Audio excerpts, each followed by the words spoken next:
जय हिंद दोस्तों, कैसे हैं आप लोग। उम्मीद करता हूं बेहतर होंगे और एक नए वीडियो में सबका स्वागत है। चक्रवृद्धि ब्याज बहुत ज्यादा इंपॉर्टेंट चैप्टर है ये। इस चैप्टर में हमें सबसे ज्यादा इंपॉर्टेंट बेसिक को देना पड़ेगा, क्योंकि यदि ये इंपॉर्टेंस हमने नहीं दी बेसिक्स को तो फिर हमें आगे के क्वेश्चंस में बहुत दिक्कत आएगी। और जिन 3 बेसिक मेथड्स यानी ट्रिक्स की मैंने बात करी है उनसे बिना फॉर्मूले के लॉजिकली ये क्वेश्चंस हो जाएंगे, क्योंकि ये पूरा का पूरा चैप्टर जो है ना वो एक्चुअली में प्रैक्टिकल प्रैक्टिसेस पे निर्भर करता है। तो इसलिए हमको सबसे पहले चक्रवृद्धि ब्याज के बेसिक्स को अच्छे से पढ़ना पड़ेगा। और सबसे पहले उसमें भी हमें सीआई और एसआई यानी साधारण ब्याज और चक्रवृद्धि ब्याज में अंतर देखना पड़ेगा। और सबसे पहले हम वहीं से शुरू करेंगे, फिर मैं आपको उन डिफरेंस यानी जो दोनों में बेसिक डिफरेंस है उससे कुछ नियम कायदे बताऊंगा। नंबर 3 फिर हम बात करेंगे 3 मेथड की, effective rate method, ratio method और सक्सेसिव मेथड, जिसके आधार पे हम सारे सवाल कंप्लीट कर लेंगे। तो 100% हम आगे बढ़ते हैं और यहां पर सबसे पहले चक्रवृद्धि ब्याज यानी कि कंपाउंड इंटरेस्ट यानी कि सीआई को समझते हैं। किसके बेसिस पर हम इसको समझेंगे? सीआई के बेसिस पे। तो दोनों को कंपेयर करके पढ़ेंगे, क्योंकि पिछला चैप्टर आप साधारण ब्याज का कंप्लीट करके आए हैं, एसआई का, यदि मैंने सीआई गलती से बोल दिया हो तो। अब यहाँ पर आप ध्यान दीजिएगा कि यहाँ पर मैं कंपेयर कर रहा हूं, तो यहाँ मैं 2 कंडीशंस बनाऊंगा। तो यहाँ पर पी पहले होगा मूलधन और 1000 रुपए, और इस मूलधन को मैं 10% ब्याज पर दूंगा। ये कंडीशन जो होगी ये एसआई की कंडीशन होगी। इसी प्रकार से एक और कंडीशन होगी जिसमें मैं पी 1000 रुपए यानी मूलधन 1000 रुपए लूंगा और इसे भी मैं 10% ब्याज पर दूंगा। लेकिन ये कंडीशन किसकी होगी? सीआई की होगी। आगे समझ में? अब इसको हम कंपेयर करेंगे। पहले मैं लाइन खींच देता हूं और अब हम इसको कंपेयर करेंगे किस तरीके से। ध्यान देना, सबसे इंपॉर्टेंट चीज, ये हो गया ईयर, ये हो गया प्रिंसिपल, ये हो गया एसआई और ये हो गया अमाउंट। ये सारी परिभाषाएं हम साधारण ब्याज में पढ़ चुके हैं। इसके बाद में यहां पर हम बात करें तो यहां पर भी प्रिंसिपल, यहाँ पर ईयर, प्रिंसिपल, सीआई, यहाँ पर सीआई आ जाएगा और यहाँ पर आ जाएगा अमाउंट। अब ध्यान देने वाली बात क्या है इसको समझिएगा कि यहाँ पर मैंने यहाँ लिखा क्या है, मैं एक बार फिर से बता दूं। वाई फॉर ईयर यानी वर्ष, पी फॉर प्रिंसिपल, प्रिंसिपल यानी कि मूलधन, एसआई, एसआई यानी साधारण ब्याज सिंपल इंटरेस्ट, और ए फॉर अमाउंट, अमाउंट यानी मिश्र धन। इसी प्रकार से वाई ईयर, प्रिंसिपल, सीआई यानी कंपाउंड इंटरेस्ट जिसको हम चक्रवृद्धि ब्याज कहते हैं, और ए फॉर अमाउंट। अब यहां पर मैं आपको इस चक्रवृद्धि का मतलब भी बताऊंगा और सारी चीजें बताऊंगा। एक एक करके हम आगे बढ़ते हैं। सबसे पहले हम बात करते हैं साधारण ब्याज की। तो साधारण ब्याज में क्या होता है कि पहले वर्ष यानी एक वर्ष यानी पहले साल आपने यदि किसी को 1000 रुपए दिए तो 1000 का 10% के हिसाब से ब्याज कितना बनेगा? 100 रुपए। ये बात आपको अच्छे से समझनी है। और उसके बाद में आपको यहाँ पर मिश्रधन लेना है 1100 रुपए। आगे बढ़ते हैं। ये चीज मैंने यहाँ पर क्या करी, आप में से बहुत सारे लोग कंफ्यूज हो सकते हैं, सर ये 100 कैसे आया? तो ध्यान देना, आपने 1000 रुपए का कुछ नहीं करा है, 10% निकाल लिया है बस।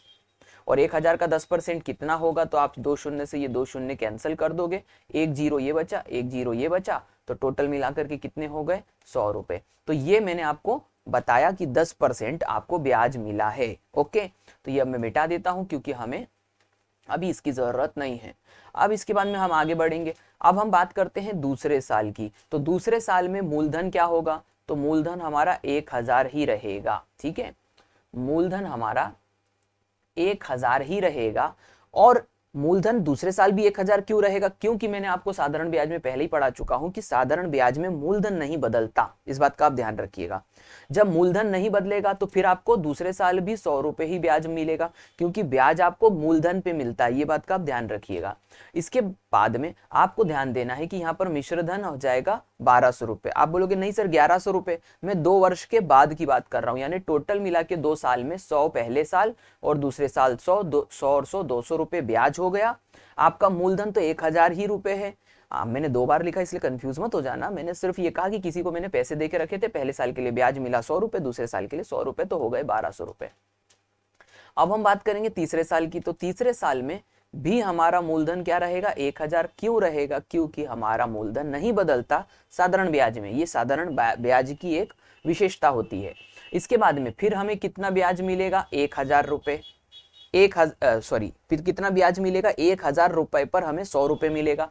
और इस प्रकार से हम कहेंगे कि हमें टोटल ब्याज के साथ में मिश्रधन 3 वर्ष के बाद में मिलेगा 1300 रुपए। उम्मीद करता हूं ये बात आप समझ गए होंगे। कैसे, देखो 100 रुपए, 100 रुपए और 100 रुपए आपने दे के तो 1000 ही रखे थे, तो वो आपका 1000 मूलधन फिक्स रहेगा।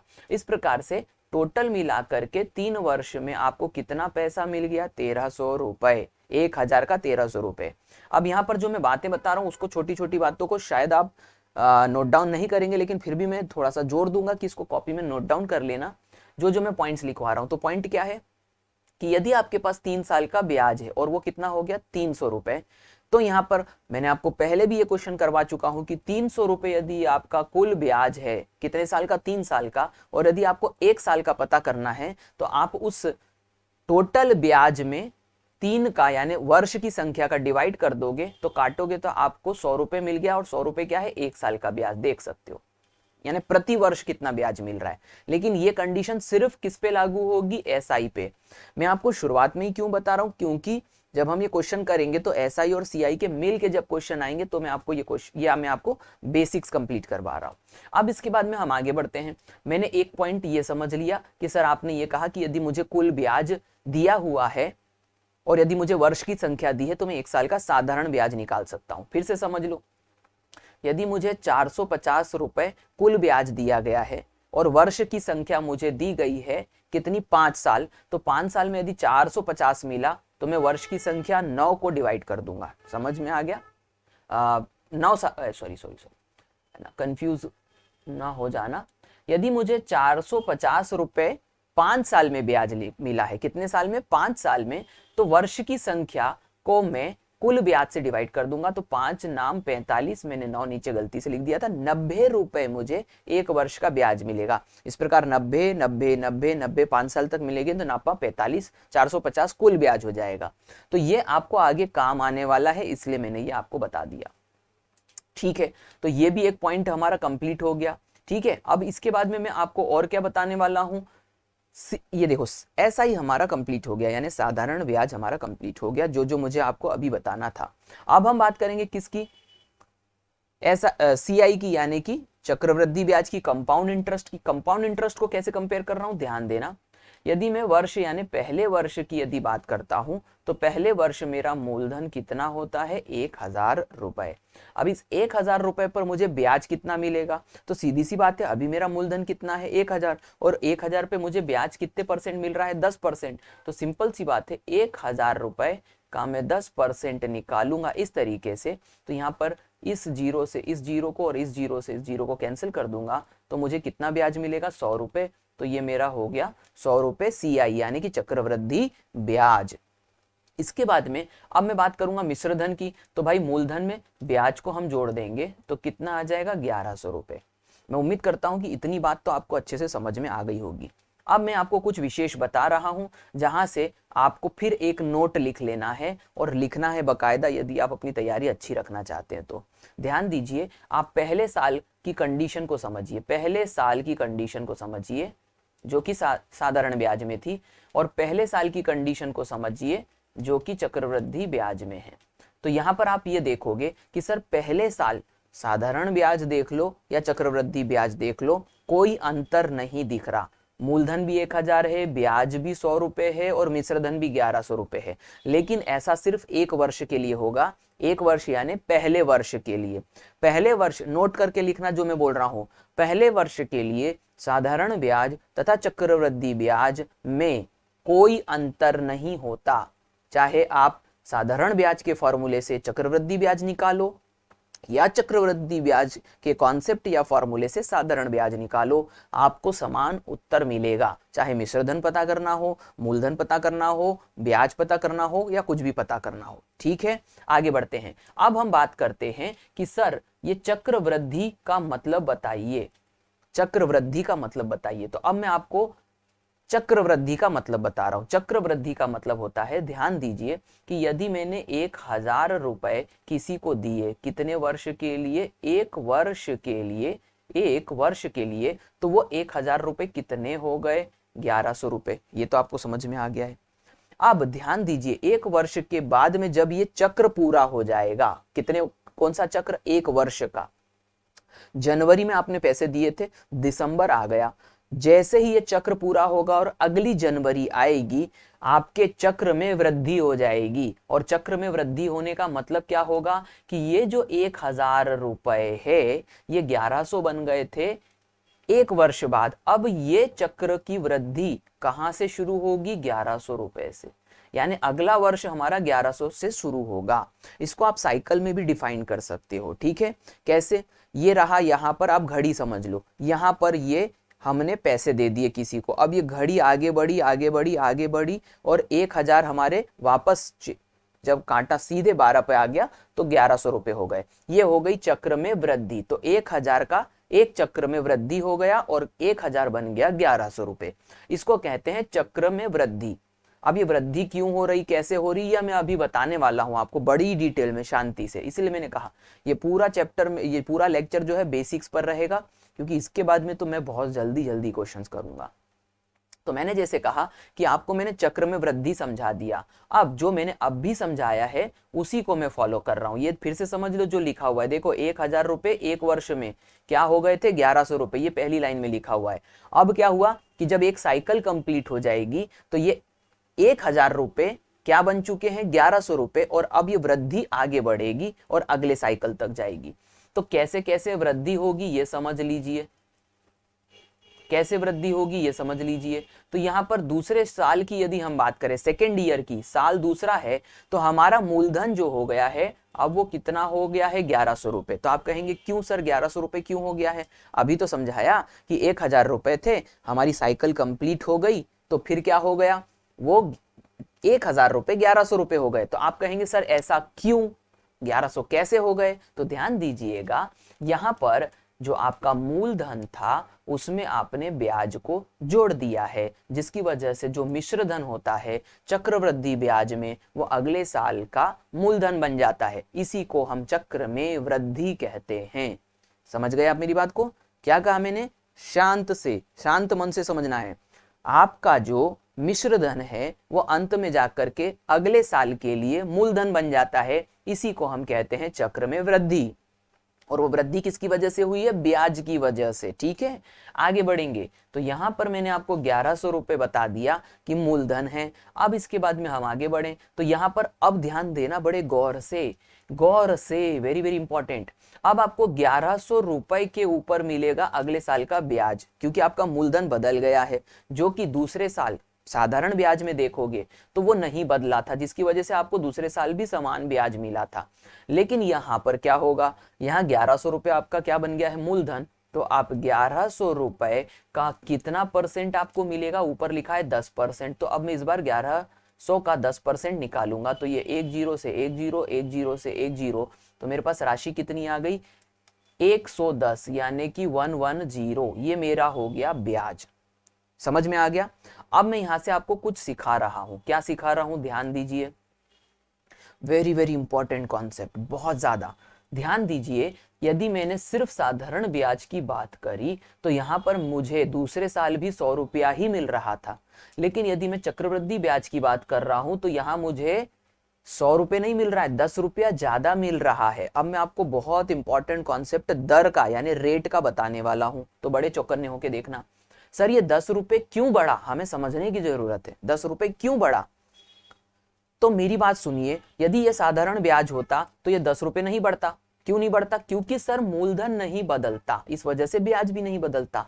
अब ध्यान दो, मूलधन में क्या बदलाव आया? तो आप कहोगे सर ये 100 रुपए का बदलाव आया है। बिल्कुल सही।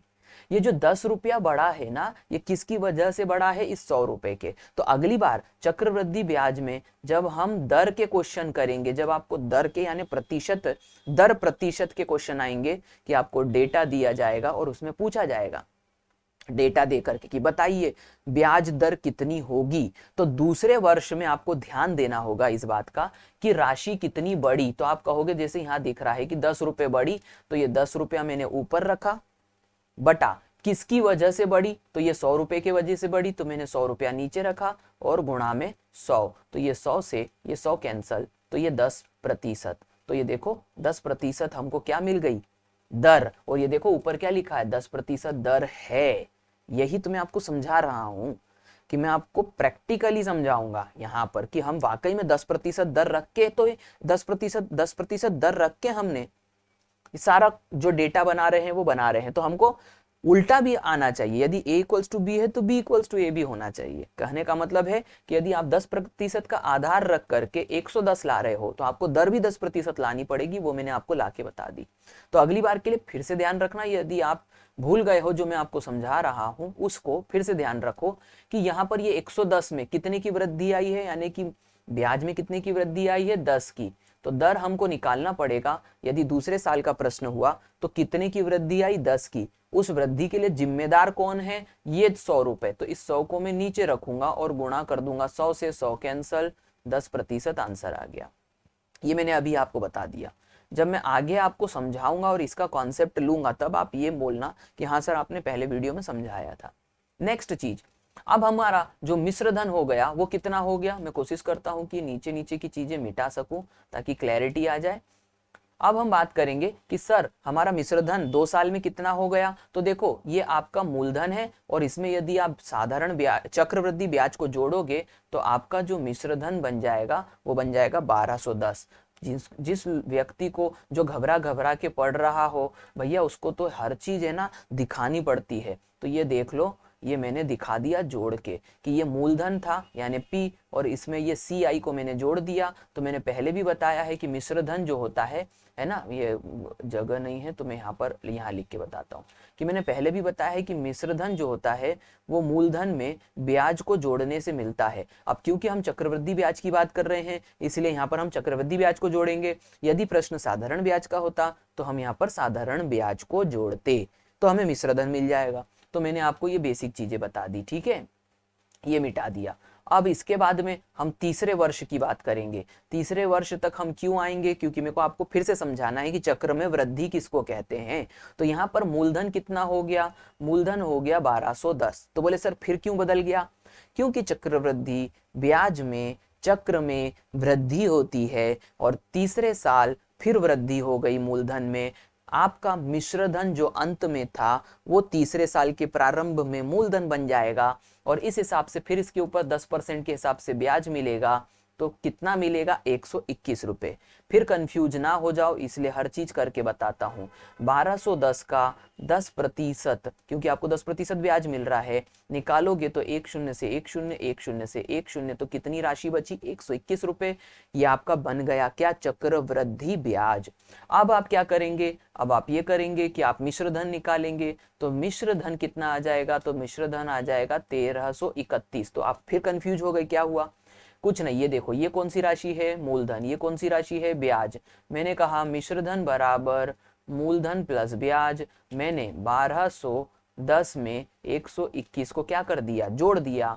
तो 1210 121, एक आ गया, 2 और 1 3, 2 और 1 3 और 1 1331।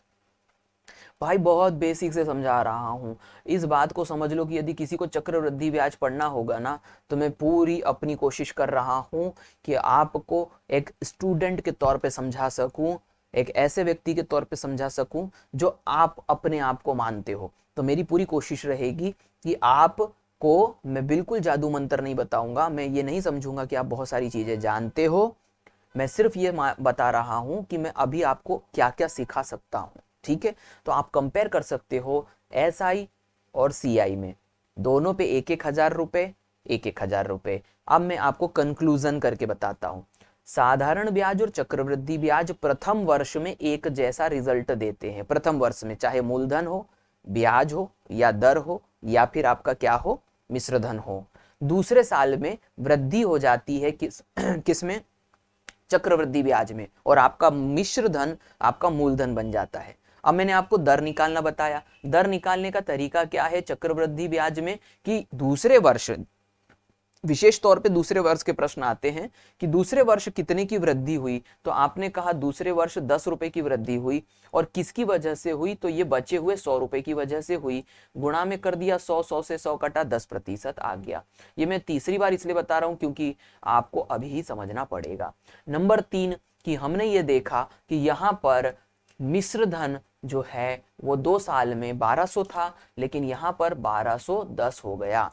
तो ध्यान दीजिएगा, जितनी वृद्धि ब्याज में आई है उतनी ही वृद्धि मिश्र धन में आएगी, और ये विशेष कॉन्सेप्ट है, ये सब काम आते हैं, ये विशेष कॉन्सेप्ट है। इस तर्क पे एग्जामिनर क्वेश्चन देता है, तो ध्यान दीजिएगा। कितने सेकेंड ईयर की यदि हम बात करें तो सेकेंड ईयर की विशेषता क्या होती है कि जितना अंतर मिश्र धन में होगा वही अंतर आपको ब्याज में भी दिखाई देगा। देख सकते हो, देख लो, ये 1200 रुपए और ये 100 रुपए, ध्यान दो, और ये क्या बन गया 1210 और ये बन गया 110। यहाँ पे भी 10 की वृद्धि, यहाँ पर भी 10 की वृद्धि।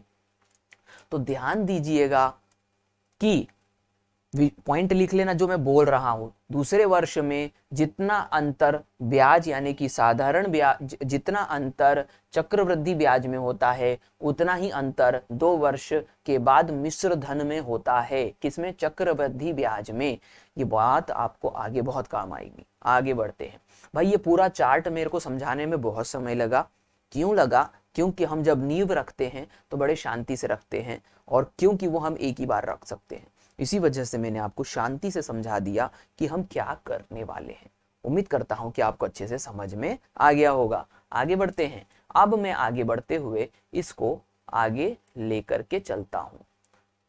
इतना मैंने आपको समझा दिया, जितने नियम बता सकता था वो सब नियम बता दिए। अब मैं आपको 3 मेथड बताऊंगा। 3 मेथड में कौन सी है? पहली मेथड इफेक्टिव रेट, नाम कुछ भी हो सकते हैं लेकिन तर्क समझना। Effective rate method. दूसरी मेथड को हम कहेंगे रेशियो मेथड, और तीसरी मेथड को हम कहेंगे सक्सेसिव मेथड। अब ये सक्सेसिव मेथड, रेशियो मेथड और इफेक्टिव मेथड क्या है, कहां लगेगी, कैसे लगेगी, ये सारी चीजें मैं अभी आपको बताने वाला हूं। फिर एक एक क्वेश्चन के उदाहरण से सभी को हम समझा देंगे।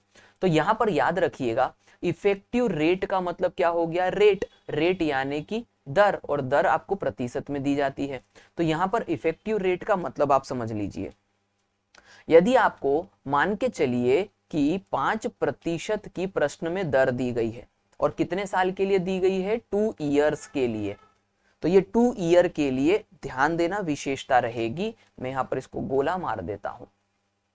2 ईयर, सेकेंड यानी 2 साल के सवाल के लिए आपको यदि 5% क्या दी गई है? दर, तो आप इफेक्टिव रेट कैसे निकालोगे? पहले तो मैं जल्दी से निकाल के बता देता हूं कि आप 5 का डबल करोगे यानी कि 2 से गुणा करोगे तो 5 दूनी 10 बनेगा, और फिर आप 5 का वर्ग करोगे जिससे बनेगा 25, और बीच में लगा दोगे दशमलव, तो जो प्रोडक्ट बन के आएगा वो बन के आएगा 10.25, यानी कि 5% की इफेक्टिव रेट होगी 10.25। अब आप कहोगे सर ये कैसे, क्या बोल रहे हो, क्या कर रहे हो? ध्यान दो, मैं भी आपको समझाऊंगा पूरा का पूरा। आपको निकालना कैसे है मैंने ये बताया कि जब भी आपको कोई दर दी है और आपको इफेक्टिव रेट निकालनी है, कितने साल की? 2 साल की। 3 साल की नहीं, 2 साल की, क्योंकि चक्रवृद्धि ब्याज के सवाल 2 साल या 3 साल के आएंगे मैक्सिमम टू मैक्सिमम। यदि 4 साल 5 साल के आते हैं तो वो आगे के क्वेश्चनों में मैं कंप्लीट करवाऊंगा, लेकिन अभी फिलहाल के तौर पर 2 साल और 3 साल सीख लिया तो आप अमर हो जाओगे। ध्यान देना। तो मैंने आपको 2 साल की कंडीशन बताई इफेक्टिव रेट की, कि यदि 5% है तो ये कैसे आया। अब आप बोलोगे सर ये आया कैसे, ये बता दीजिए। देखिए कॉन्सेप्ट होता है x + y + xy अपॉन 100। ये कॉन्सेप्ट आपने कभी भी बहुत बार पढ़ा होगा, मुझसे ही पढ़ा होगा। कहां पर पढ़ा होगा? ये पढ़ा होगा आपने मुझसे प्रतिशत में, जब हमने परसेंटेज का चैप्टर करा था, कि जब कोई चीज में वृद्धि और फिर वृद्धि या फिर कमी होती है प्रतिशत के रूप में, तो उसकी जो ओवरऑल जो वृद्धि या कमी होती है वो हम इस कॉन्सेप्ट से इस्तेमाल करके निकालते हैं। अब यहाँ पर अंतर क्या है कि यहाँ पर y भी जो है वो x ही है, इसीलिए हम कहेंगे x प्लस x, और x का हो जाएगा x का स्क्वायर बटा में 100। इस प्रकार से हम कहेंगे कि sir 2x plus x square upon 100 है ना। और इसीलिए मैं थोड़ा सा जगह बना लेता हूं, यहां पर ये कॉन्सेप्ट को मैं अच्छे से लिख देता हूं कि 2x plus x square upon 100। अब ध्यान दीजिएगा कि मैंने ये जो किया था 5% के साथ में, वही तो मैंने यहां पर आपको लिख के बताया है। क्या कहा था मैंने, यदि आपके लिए x का वैल्यू 5% है तो आप यहां पर उसको क्या कर दीजिए, दुगना, उसका लगा दीजिए वर्ग और बटे में लगा दीजिए 100। तो आप कहेंगे ना कि ये सर दशमलव आपने क्यों लगाया था, दशमलव लगाया था क्योंकि जब आप 25 का वर्ग करोगे, यानी कि 5 का वर्ग करोगे, सॉरी, जब आप 5 का क्या करोगे, वर्ग करोगे और बटे में 100 करोगे, तो 5 का वर्ग हो जाएगा 25 और बटा में 100, और बटा में 100 की वजह से 0.25 हम इसे लिखेंगे, और बीच में चिन्ह किसका है, प्लस का। इसीलिए जब हम जोड़ेंगे तो यहां पर मैं इसको फिर से करके बताता हूं कि 2 times of 5 plus 5 square upon 100, जो अभी मैंने ये नीचे वाले कॉन्सेप्ट्स में रखा। तो ये हो गया 5 दूनी 10, ये देखो 10 आ गया, यहाँ पर हो गया 25 बटा 100, और बीच में किसका चिन्ह लगा हुआ है, प्लस का, है ना, ये 0 है। अब इसके बाद में 10 है ना, 10 के बाद में प्लस हो जाएगा 0.25, और जब 0.25 को जोड़ोगे तो हो जाएगा 10.25%। अब ये इतना लंबा खेल है, हमको खेलना नहीं है, हमको सिर्फ क्या करना है, जो भी हमें प्रतिशत दिया उसका हम क्या करेंगे, दुगना, जितने का दिया है उसका वर्ग करेंगे और दशमलव लगा देंगे, तो ये हमारा इफेक्टिव रेट आ जाएगा। तो बोले सर इफेक्टिव रेट निकाल के हम करेंगे क्या, मैं अभी आपको समझाऊंगा, ध्यान देना, एक एक करके सारी चीजें समझाऊंगा। इसीलिए तो मैंने कहा था कि ये बेसिक वीडियो ही अच्छा खासा जाने वाला है। 1 घंटा शायद हमको चक्रवृद्धि ब्याज में किस में लग जाएगा, बेसिक में। क्यों, इस चैप्टर में बेसिक के अलावा कुछ है ही नहीं, कुछ नहीं है, इस बात को आप समझिएगा, ठीक है। तो उम्मीद करता हूं कि आपको इफेक्टिव रेट अच्छे से समझ में आ गया होगा, जो मैंने आपको बता दिया है। अब मैं आपको एक चीज का इफेक्टिव रेट निकाल करके बताऊंगा, ताकि आपका कंफ्यूजन खत्म हो जाए, ताकि आप 1 डिजिट की प्रतिशत वाले, 2 डिजिट के प्रतिशत वाले संख्याओं को भी निकाल सके। अभी पहले हम पूरी बात करेंगे किसके ऊपर, इफेक्टिव रेट मेथड के ऊपर। तो मैंने अब आपको बता दिया इफेक्टिव रेट कैसे निकालते हैं। अब मैं एक सिरे से सब कुछ निकालता चला जाऊंगा।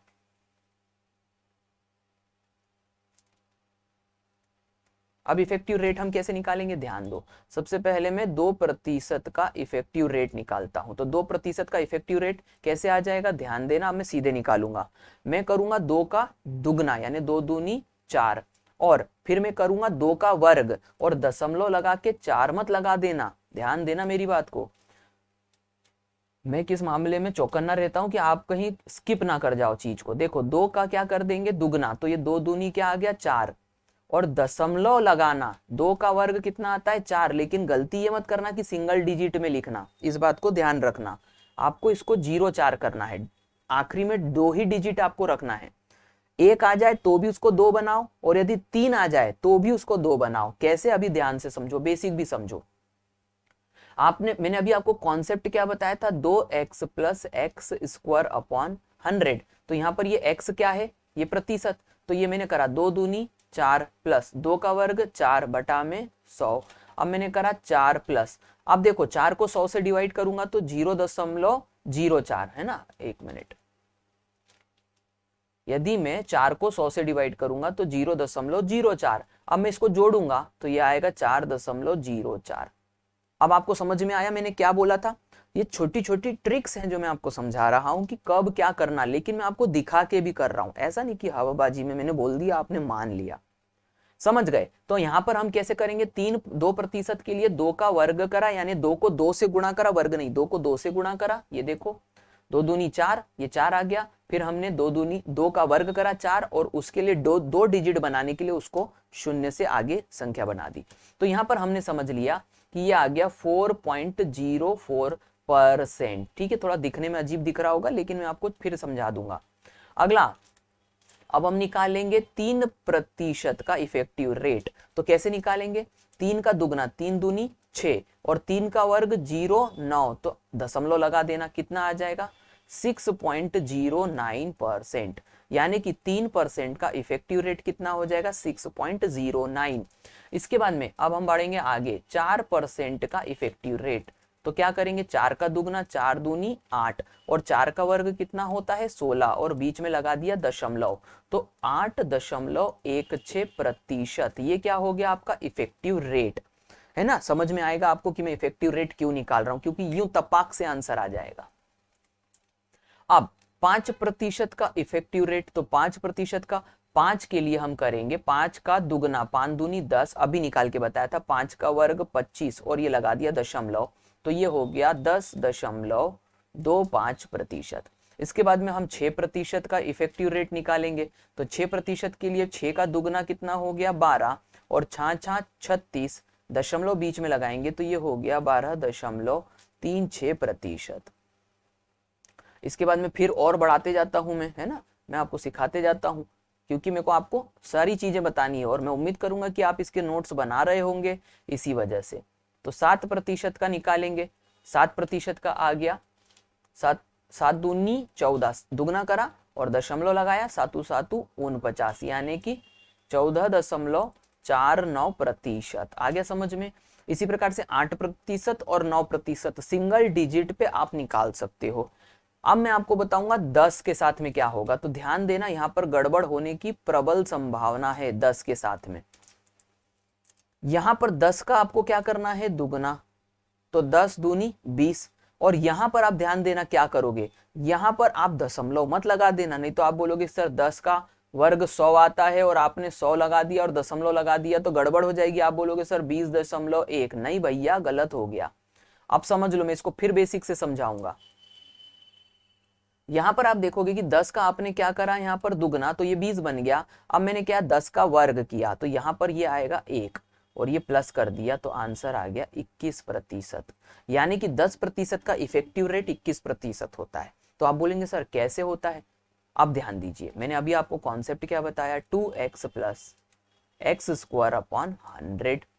तो इसका मतलब क्या हो गया कि सर इस x की जगह पर मैं 10 रखूंगा, तो क्या हो गया 2 × 10, 10 का स्क्वायर अपॉन में 100, तो ये कितना हो गया 20 प्लस 10 का स्क्वायर 100 अपॉन में 100 और ये 100 से 100 कैंसिल हुआ तो 1, तो ये आ गया 21%। अब समझ में आया आपको 1 क्यों आया था।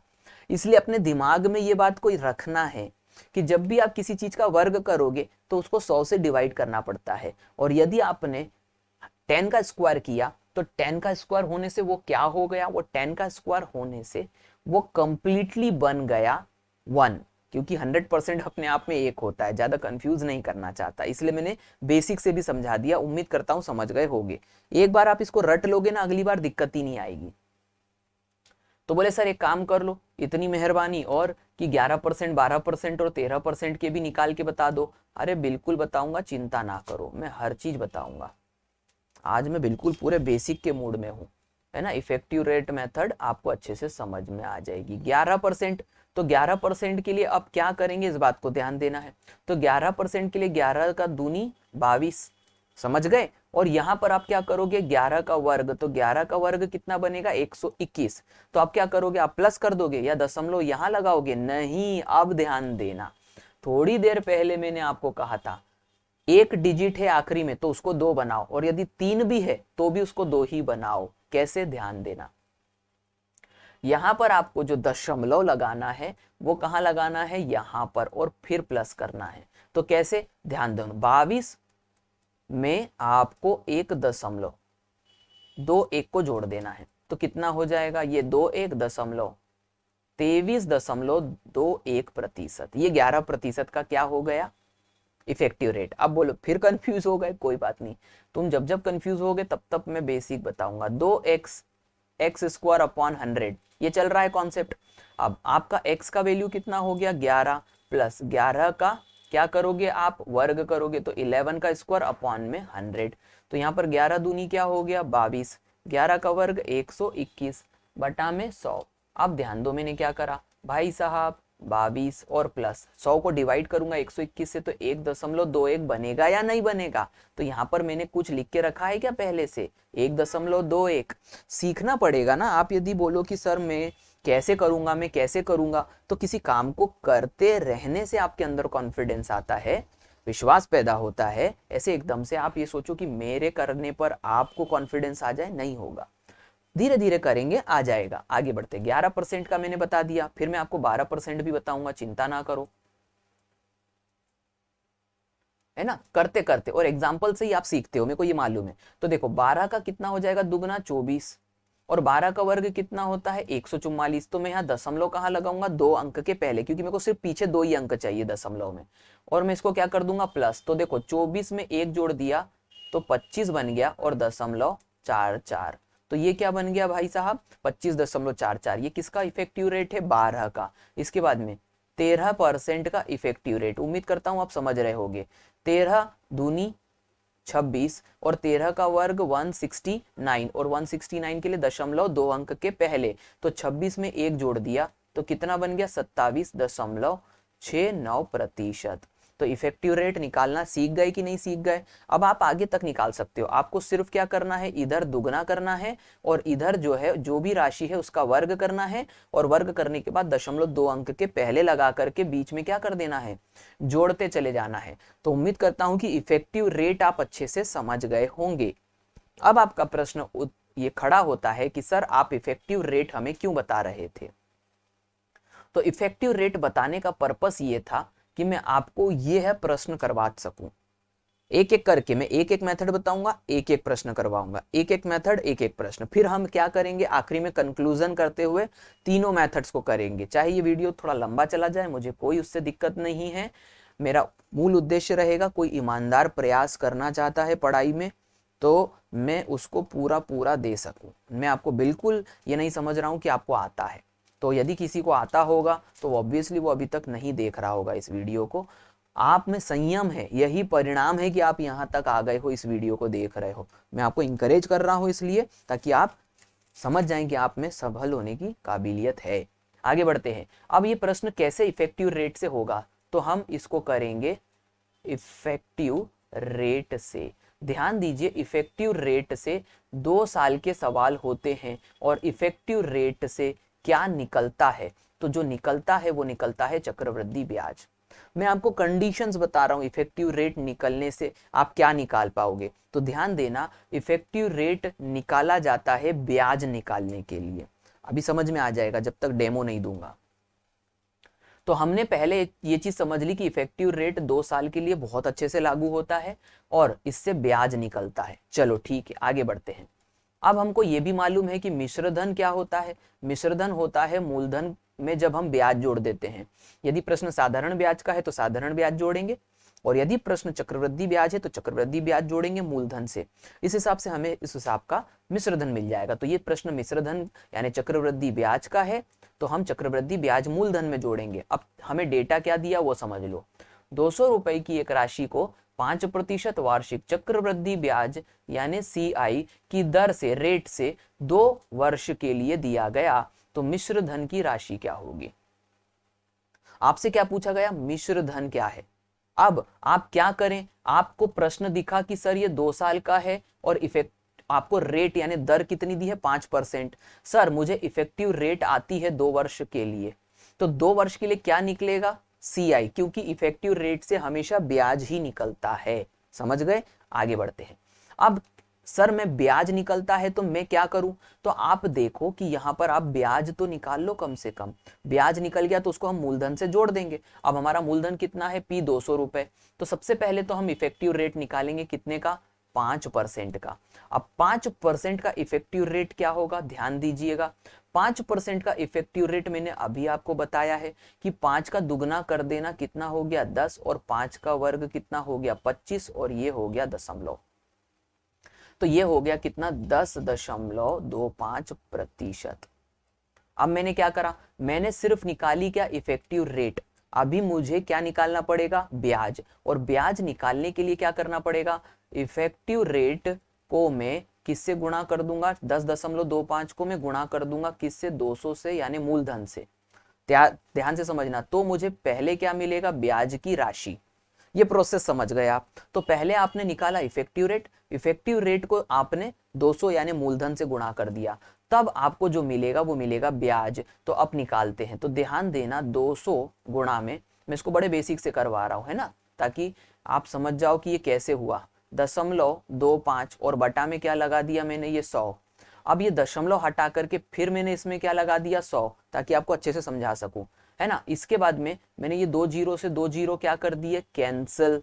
अब मैंने क्या करा, मैंने ऊपर राशि जो बची मैं फिर से लिख देता हूं, 2 गुणा 1025 बटा में 100, और इस प्रकार से ऊपर वाली राशि को मैं दुगना कर दूंगा। तो आप कहोगे क्या बचेगा, कुछ नहीं, ज्यादा कंफ्यूज होने की जरूरत नहीं है, जो बचेगा वो साफ साफ दिख जाएगा, बड़ा सरल है।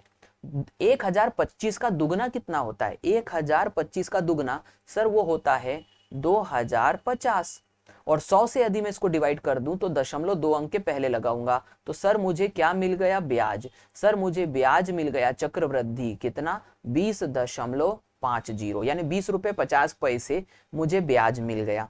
अब इस ब्याज को मैं क्या कर दूंगा, इस मूलधन से जोड़ दूंगा। तो भाई 200 रुपए मेरा मूलधन था और इसमें ये 20.50 मैंने जोड़ दिए, तो बन गए 220.50, यानी 220 रुपए 50 पैसे मेरा मिश्र धन होना चाहिए। कहीं पर मुझे कोई आंसर या ऑप्शन दिख रहा है क्या, कहीं पर दिख रहा है 220.50? जी सर मुझे दिख रहा है ऑप्शन ए पर। ठीक है, ये इफेक्टिव रेट से मैंने आपको करवा दिया। तर्क समझ गए होगे, उम्मीद करता हूं समझ गए होगे। ठीक है, तो सबसे पहले इस बात को आपको ध्यान रखना है कि इफेक्टिव रेट से क्या निकलेगा, ब्याज। इफेक्टिव रेट निकालिए, उसको किससे गुणा करिए, मूलधन से। इफेक्टिव रेट को मूलधन से गुणा करिए तो आपको क्या मिलेगा, ब्याज, और ब्याज को जोड़ दीजिए किस चीज से, मूलधन से, तो आपको मिलेगा मिश्र धन। समझ गए हैं, अच्छे से समझ गए। इफेक्टिव रेट से इस तरीके के क्वेश्चन होते हैं। ठीक है, मैंने क्या कहा, कितने साल के लिए, 2 साल के लिए। तो 3 साल के लिए क्या होगा, मैं अभी आपको आगे बता रहा हूं। जैसे कि यदि ये प्रश्न आ गया जैसे 3 वर्ष के लिए, तो मैं इसके लिए आपको एक अलग मेथड बताऊंगा। क्यों, क्योंकि इफेक्टिव रेट मेथड जो है वो 2 वर्ष पे बड़ी शानदार लगती है। देखो ये अगला प्रश्न कौन सा है, 3 वर्ष का, आ रहा है समझ में। तो इस तरीके से आप क्वेश्चन कर पाएंगे 2 वर्ष के। मैं आपको दिखा देता हूं, ध्यान देना है। हमें क्वेश्चन यदि उठा सकते हो तो उठाएंगे, ध्यान देना। तो हमसे क्या पूछा गया, चक्रवृद्धि ब्याज की राशि क्या होगी। देखो ये प्रश्न करते हैं हम, 1600 रुपए की राशि पर 15% वार्षिक चक्रवृद्धि ब्याज दर से 2 वर्ष में चक्रवृद्धि ब्याज क्या होगा, वो हमसे क्या पूछ रहा है, सीधे सीआई। और इफेक्टिव रेट से क्या निकलता है, सीआई। कैसे, सबसे पहले तो इफेक्टिव रेट निकालो। इफेक्टिव रेट यानी 15%, 15% का आपको 2 साल यानी 2 ईयर के लिए इफेक्टिव रेट मैंने निकालना है। तो 15 का कितना हो जाएगा, 30, और 15 का वर्ग कितना हो गया, 225। 225 में दशमलव आपने कहाँ लगा दिया, 2 अंक के पहले। 30 को 2 से जोड़ दिया, 32.25%। अब ये 32.25% आपका इफेक्टिव रेट आ गया। इसके साथ आप किसका गुणा कर दीजिए, मूलधन पी का। तो यहां पर मैंने इसको गुणा कर दिया 1600 से। तो ध्यान दीजिए मैं बड़े बेसिक तरीके से सॉल्व करवाऊंगा। 1600 गुणा में 32.25 और प्रतिशत का बटा में 100 और दशमलव उड़ा दिया, तो बटा में एक बार और 100। अब क्या करूंगा, 0 से 2 जीरो कैंसिल कर दूंगा। ये बीच वाले बटे वाले 100 को छेड़ने की कोशिश भी मत करना। तो बोले सर क्या करें, कुछ नहीं, 16 का पहाड़ा ले लो। 16 पंजे 80 की शून्य, हासिल का 8, ठीक है दिख रहा होगा। 16 दूनी 32 और 8 40 की शून्य, हासिल का आ गया 4। 16 दूनी 32, 32 और 4 36, हासिल का आ गया 3। 16 तिया 48, 48 और 3 51। तो यहाँ पर मेरे पास में 5 16 डबल जीरो और ये बटे में 100, भूल मत जाना। ये 2 जीरो से 2 जीरो कैंसिल हुए, तो मेरे पास में 516 रुपए आया। और 516 क्या आया, चक्रवृद्धि ब्याज, ऑप्शन सी। मैंने आपको पहले ही समझाया कि इफेक्टिव रेट मेथड से निकलेगा ब्याज, साधारण ब्याज सीधे। और यदि इसी प्रश्न में वो मुझसे पूछता मिश्र धन बताओ, तो मैं कहता मिश्रधन होता है सर मूलधन और CI का योग। मूलधन सर उसने मुझे 1600 दिया है सर, ब्याज अभी मैंने 516 निकाला है, मैं इसको जोड़ दूंगा 6, वैसा का वैसा 1, वैसा का वैसा 5 और 6 11 की 1 हासिल का 1 1 और 1 2, तो सर 2116 रुपए इसी प्रश्न में मिश्रधन आ जाता। उम्मीद करता हूं कि आप समझ गए होंगे इफेक्टिव रेट मेथड काम कैसे करती है। एक आध क्वेश्चन और होता है 2 वर्ष का तो मैं आपको करवाऊंगा। ये प्रश्न 2 वर्ष का तो है, लेकिन मैं इसको आपको किससे करवाऊंगा, अगली मेथड से। तो ये अब मैंने आपको जो क्वेश्चंस बताने चाहिए थे वो मैंने आपको अभी बता दिए हैं। सभी कुछ मुझे पढ़ाना ही है आपको, कोई भी चीज छुड़वाऊंगा नहीं। आप ऐसे मत समझना कि सर आगे बढ़ाते जा रहे हैं तो ये क्यों नहीं बता रहे, वो क्यों नहीं बता रहे, सब बताऊंगा, लेकिन सब चीजों का अपना अपना क्या होता है, क्रम होता है। तो उम्मीद करता हूं कि अभी आपको इफेक्टिव रेट मेथड अच्छे से समझ में आ चुकी है, ठीक है, क्योंकि प्रैक्टिकली भी मेरे को बताना पड़ा।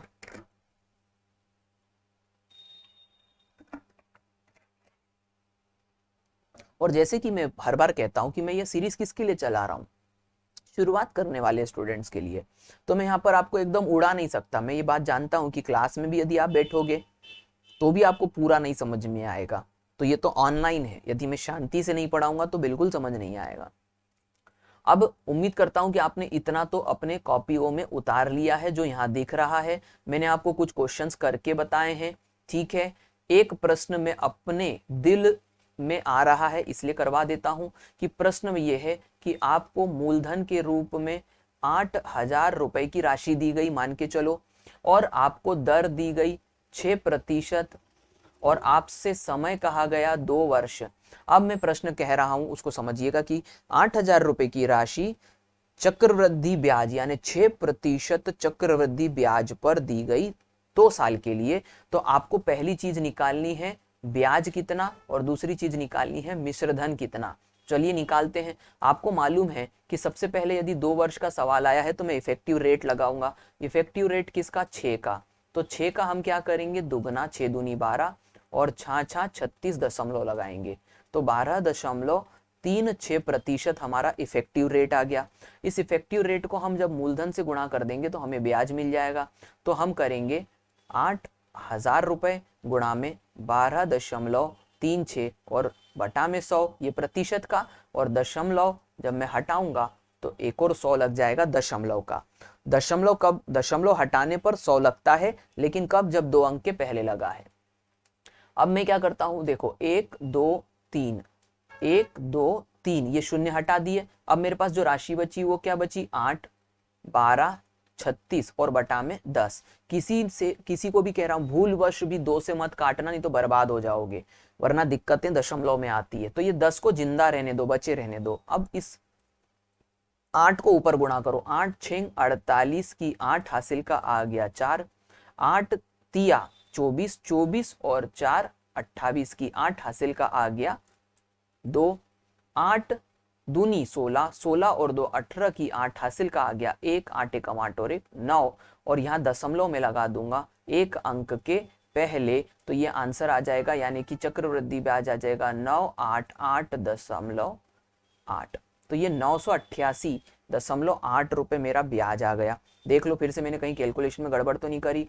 8 6 48 की 8 हासिल का आ गया 4, 8 तिया 24 और 4 28 की 8 हासिल का आ गया 2, है ना, और 8 दूनी 16, 16 और 2 18 की 8 हासिल का आ गया 1, 8 एकम 8 और 1 9, सही बात है। और दशमलव मैंने 1 अंक के पहले क्यों लगा दिया, क्योंकि यहाँ पर बटे में मुझे 10 से डिवाइड करना था, इसलिए मैंने बोला था काटना मत। अब मैं आगे बढ़ता हूँ। अब मुझे क्या निकालना है, मिश्रधन। तो मैंने क्या कहा था, मूलधन में ब्याज को जोड़ दीजिए। तो इसी में यानी कि इस राशि में 8,000 में यदि मैं 988.88 को जोड़ देता हूं तो यहां पर मेरा आंसर आ जाएगा।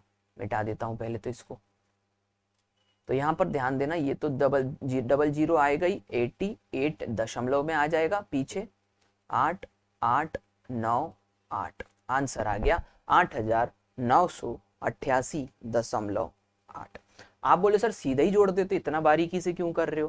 भाई मुझे नहीं पता यूट्यूब पे मुझसे कौन कौन पढ़ रहा है। मेरी एक इच्छा रहेगी कि समझदारों को समझाना ज्यादा मुश्किल नहीं है, लेकिन इस बात को समझना जरूरी है कि जिसको अपने अंदर विश्वास नहीं है कि सर मुझे गणित में दिक्कत है ऐसा बोलने वालों को, उनके लिए मैं ये काम करवाता हूँ। मुझे अच्छा लगता है कि यदि मैं हर एक व्यक्ति को समझा सका कि मैं क्या करना चाह रहा हूँ। तो मैं उम्मीद करता हूँ कि इफेक्टिव रेट मेथड अच्छे से समझ में आ गई है। यदि अभी भी ना समझ में आई हो तो मुझे कमेंट करना, मैं इसके ऊपर अलग से एक वीडियो फिर से बना दूंगा शांति से आपके कन्फ्यूजन्स के साथ। लेकिन कन्फ्यूजन लिखना जरूर कमेंट में कि सर फलाना क्वेश्चन में फलाना समस्या है। समझ गए हैं ना? ओके, तो ये मेथड थी सबसे पहली मेथड, जिसको हमने कौन सा नाम दिया? Effective rate. अब हम आगे बढ़ेंगे। ये इफेक्टिव रेट मेथड हो गई, ठीक है। अब इसके बाद में मैं पीछे जाता हूं और यहां पर देखते हैं मैंने क्या करवाया था। अच्छा, ये नीचे जाएंगे अब। यस, ये रहा। तो मैंने आपको जो पहली मेथड बताई थी वो पहली मेथड थी इफेक्टिव रेट।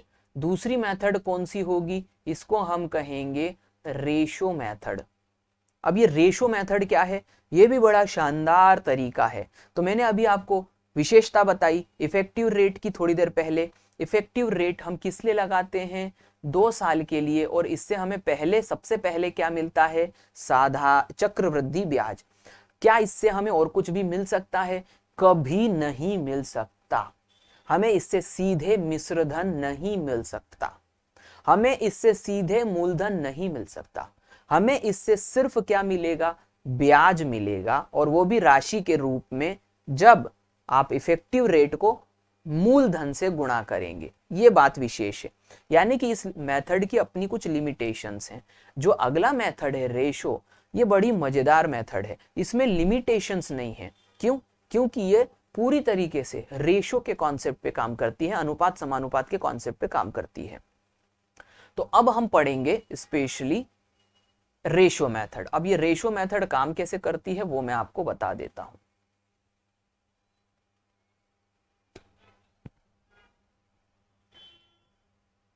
हम पढ़ेंगे रेशो मेथड।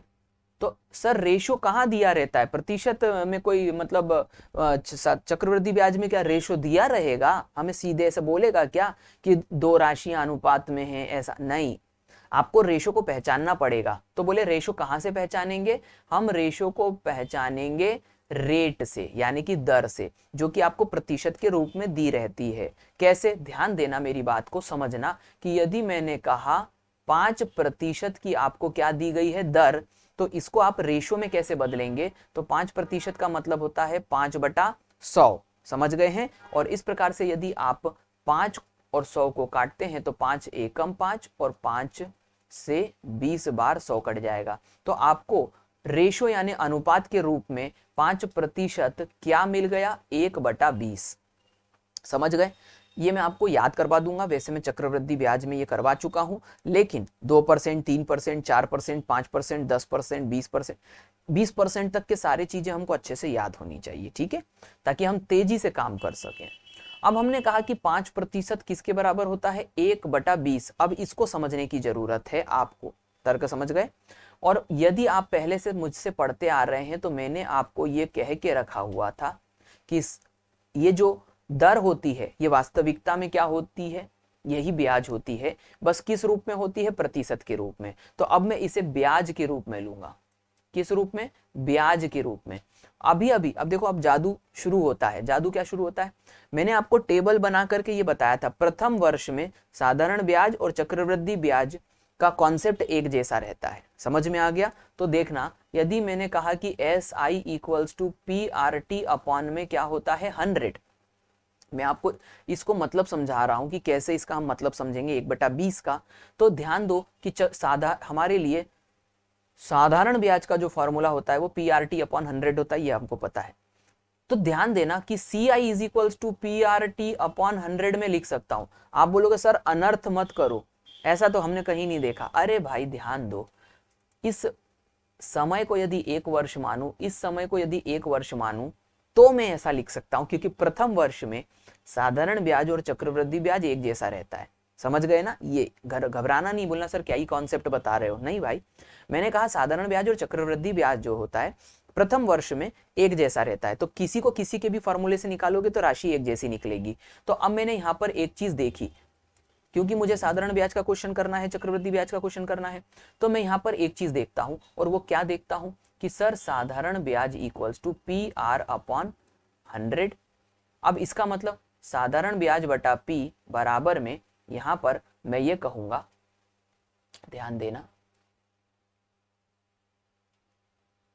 कि R अपॉन 100। तो आप बोलोगे सर इससे क्या निष्कर्ष निकाल रहे हो? अभी पता चल जाएगा, थोड़ी देर में अभी पता चल जाएगा। तुमको मजा ना आ जाए तो मुझे कहना कि सर हाँ हम पढ़ते होंगे बहुत बड़े बड़े टीचरों से, माना, लेकिन आपने भी कुछ अच्छी चीजें बताई है, बड़ी चीजें नहीं, छोटी छोटी बताई, लेकिन काम की है। देखो यहां पर मैंने क्या कहा कि जो आपका P है वो हमेशा 100 के बराबर होता है। ये मैं पहले वीडियो से बताते आ रहा हूं। मूलधन आपका 100 के बराबर होता है, और जो आपका ब्याज होता है वो दर के बराबर होता है। इसीलिए मैंने अभी थोड़ी देर पहले कहा था कि जो R% आपको दर दी रहती है वो वास्तविकता में ब्याज ही होता है, लेकिन प्रतिशत के रूप में होता है। अभी मैंने आपको यहां पर जस्ट देखो, मैंने क्या लिखा था, 5%। ये देखो 5%।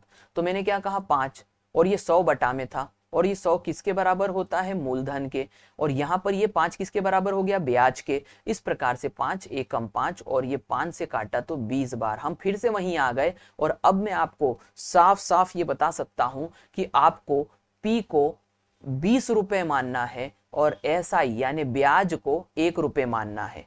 यानी कि यदि आपको 5% की राशि दी गई है तो आप ये करिए कि आप SI बटा P के आधार पे जब 5% को कन्वर्ट करोगे 1/20 में, तो यहाँ पर मूलधन जो होगा वो 20 रुपए होगा, और आपका साधारण ब्याज 1 रुपए होगा। किस साल के लिए, 1 साल के लिए। और क्योंकि 1 साल के लिए साधारण ब्याज और चक्रवृद्धि ब्याज का मान समान होता है, इसीलिए इसी को मैं CI अपॉन P बराबर में 1/20 लिख सकता हूं 5% के लिए।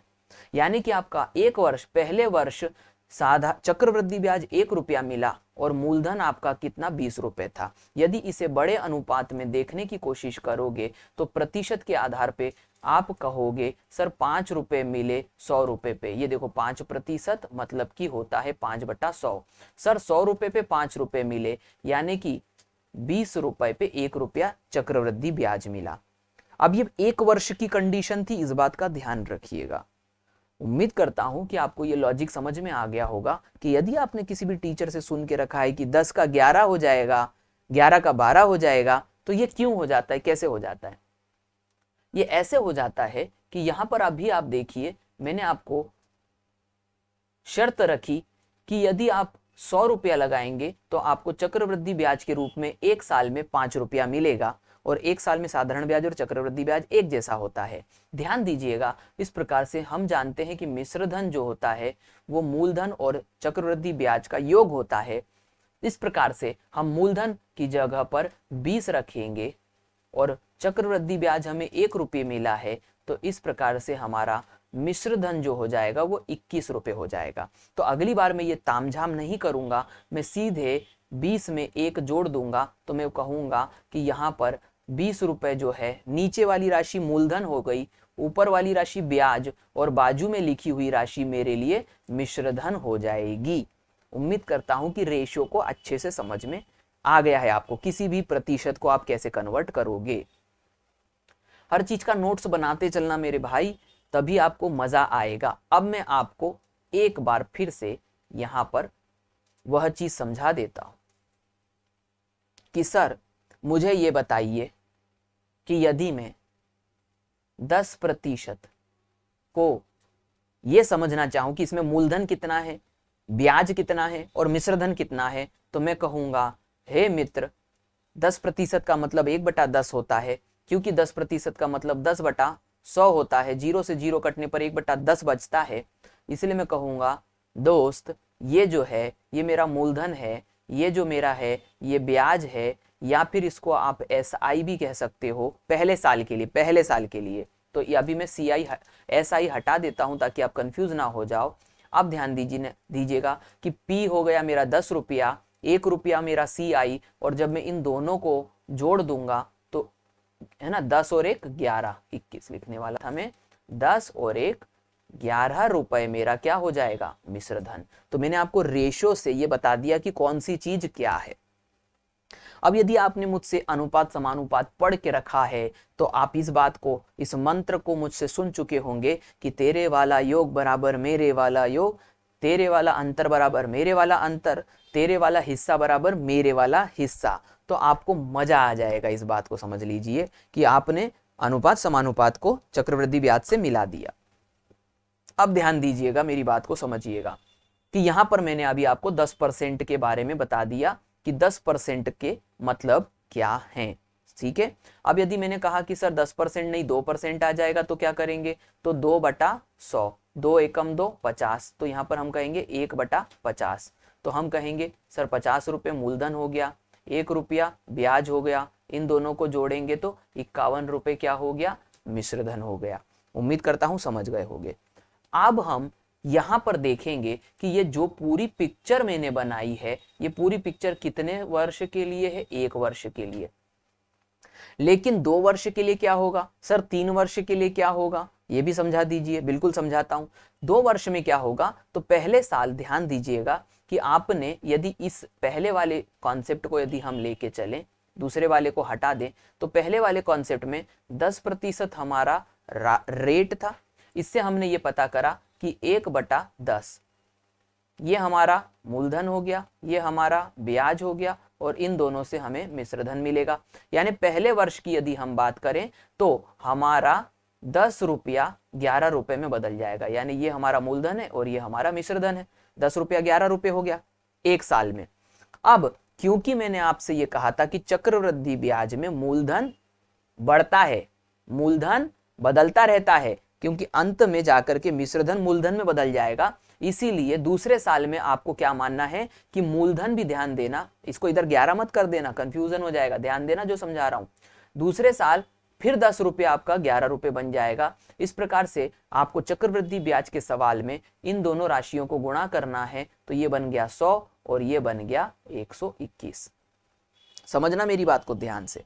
अब 2 वर्ष में आपको क्या करते रहना है, इसी प्रकार से 3 वर्ष में फिर अगले साल आपको मिलेगा, फिर अगले साल मिलेगा। समझ रहे हैं। यदि यही प्रश्न हम 3 वर्ष के लिए करें, कौन सा 10% वाला, तो ध्यान दीजिएगा, आपको पहले साल 10 रुपए पे 11 रुपए मिलेगा, दूसरे साल फिर 10 रुपए पे 11, फिर तीसरे साल 10 रुपए पे 11। इस प्रकार से 3 साल में आपको 1000 रुपए। तो आप बोलोगे सर क्या कर रहे हो, ये देखो सारे मूलधन को मैं गुणा कर रहा हूं, 10 गुणा 10 गुणा 10 1000, और 11 का आपको घन पता होना चाहिए 1331। तो इस तरीके से 2 वर्ष के सवाल में आप ये काम 2 बार करोगे, 3 वर्ष के सवाल में ये काम 3 बार करोगे। 4 वर्ष का सवाल आएगा तो मैं उसके लिए अलग से वीडियो बनाऊंगा, लेकिन 2 वर्ष और 3 वर्ष के सवाल ही हमको करना है ना। तो ये मैंने बना दिया क्या, 100 रुपए, और 100 रुपए का क्या बन गया, 121 रुपए। फिर ये 1000 का क्या बन गया, 1331 रुपए। 2 साल में अलग, 3 साल में अलग। ठीक है, तो 1 साल 2 साल और 3 साल की कंडीशन हमने समझ ली। अब ध्यान देना, यहां पर कंडीशन क्या बनी है, तर्क समझो, कंफ्यूज नहीं होना। 2 साल में ये क्या है, मूलधन है, और ये क्या है, मिश्रधन है। समझ गए। और इन दोनों का अंतर यदि निकालूं तो ध्यान दो, मिश्रधन बराबर ये होता है, तो ब्याज कैसे निकलेगा, मिश्रधन में से मूलधन को घटा दो, यानी कि 121 में से 100 को घटा दूंगा तो 21 रुपए। तो ये क्या मिल गया मुझे, CI, यानी कि चक्रवृद्धि ब्याज। समझ में आ गया। यानी मिश्रधन में से मूलधन को घटा दिया, 21 रुपए मुझे मिल गया ब्याज। ओके, इतना सारा बेसिक समझ रहे हैं हम। क्वेश्चनों को तो यूं उड़ा दूंगा, समझ लेना आपके ही साथ में। लेकिन आप यदि दूसरा वीडियो देखोगे बाद में और बेसिक नहीं पढ़ोगे, मैं कुछ नहीं कर पाऊंगा।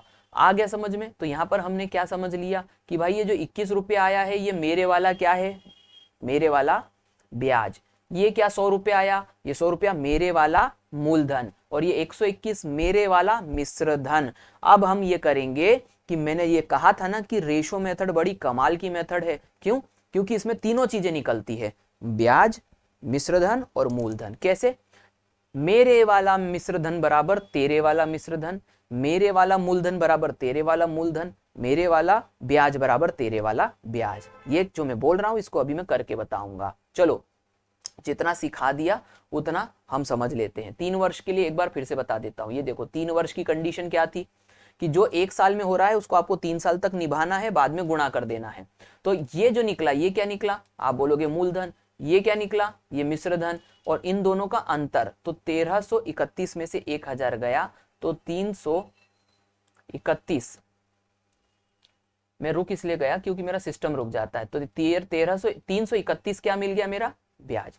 तेरे वाला ब्याज, तेरे वाला मिश्र धन, तेरे वाला ब्याज मूलधन, वैसे ही ये सब मेरे लिए निकलेगा। अब ये तेरा मेरा क्या है, प्रश्न से समझेंगे। तो बोले सर ये तो आपने इफेक्टिव रेट से करवाया ही था, अब क्या इसको आप रेशो मेथड से भी करवाओगे? करवा सकते हैं, कोई बड़ी बात नहीं है, ध्यान देना। अब आप बोलोगे सर यदि ये हो गया तो मजा आ जाएगा। देखते हैं, ये मिटा दिया मैंने। 200 रुपए की राशि को 5% वार्षिक चक्रवृद्धि ब्याज की दर से 2 वर्षों के लिए दिया गया, तो मिश्र धन क्या है? इस बार सीधे मिश्र धन हम कैसे रेशो मेथड से निकाल सकते हैं? देखो 5% मैंने बताया था ये कितना होता है, 1/20। 1/20 यानी कि क्या हो गया सर, ये हो गया क्या, ये हो गया 1 साल के लिए मूलधन। ये 1 साल के लिए क्या हो गया, CI। अब प्रश्न कितने साल का है, 2 साल का। तो ध्यान देना, इसको इससे जोड़ देंगे तो ये कितना हो जाएगा, 21 रुपए। तो ये मूलधन, ये ब्याज, ये क्या हो गया, मिश्र धन। अब खेल किस पे चलता है, मूलधन और मिश्र धन पे। तो ये देखो आपका 20 रुपये क्या बन गया, 21 रुपया। तो ये 20 रुपया 1 साल में हो गया 21 रुपया, दूसरे साल फिर 20 रुपया 21 रुपया, कुल मिलाकर के 2 वर्ष में 20 गुणा 400, 21 का वर्ग होता है 441। इस प्रकार से ध्यान देने वाली बात यह है कि हम कहां पहुंच गए हैं, हम यहां पहुंच गए हैं कि ये क्या है, ये मेरे वाला मूलधन, ये क्या है, ये मेरे वाला मिश्र धन, और जब इसको इससे घटा दूंगा तो 41 रुपए क्या मिलेगा, मेरे वाला ब्याज।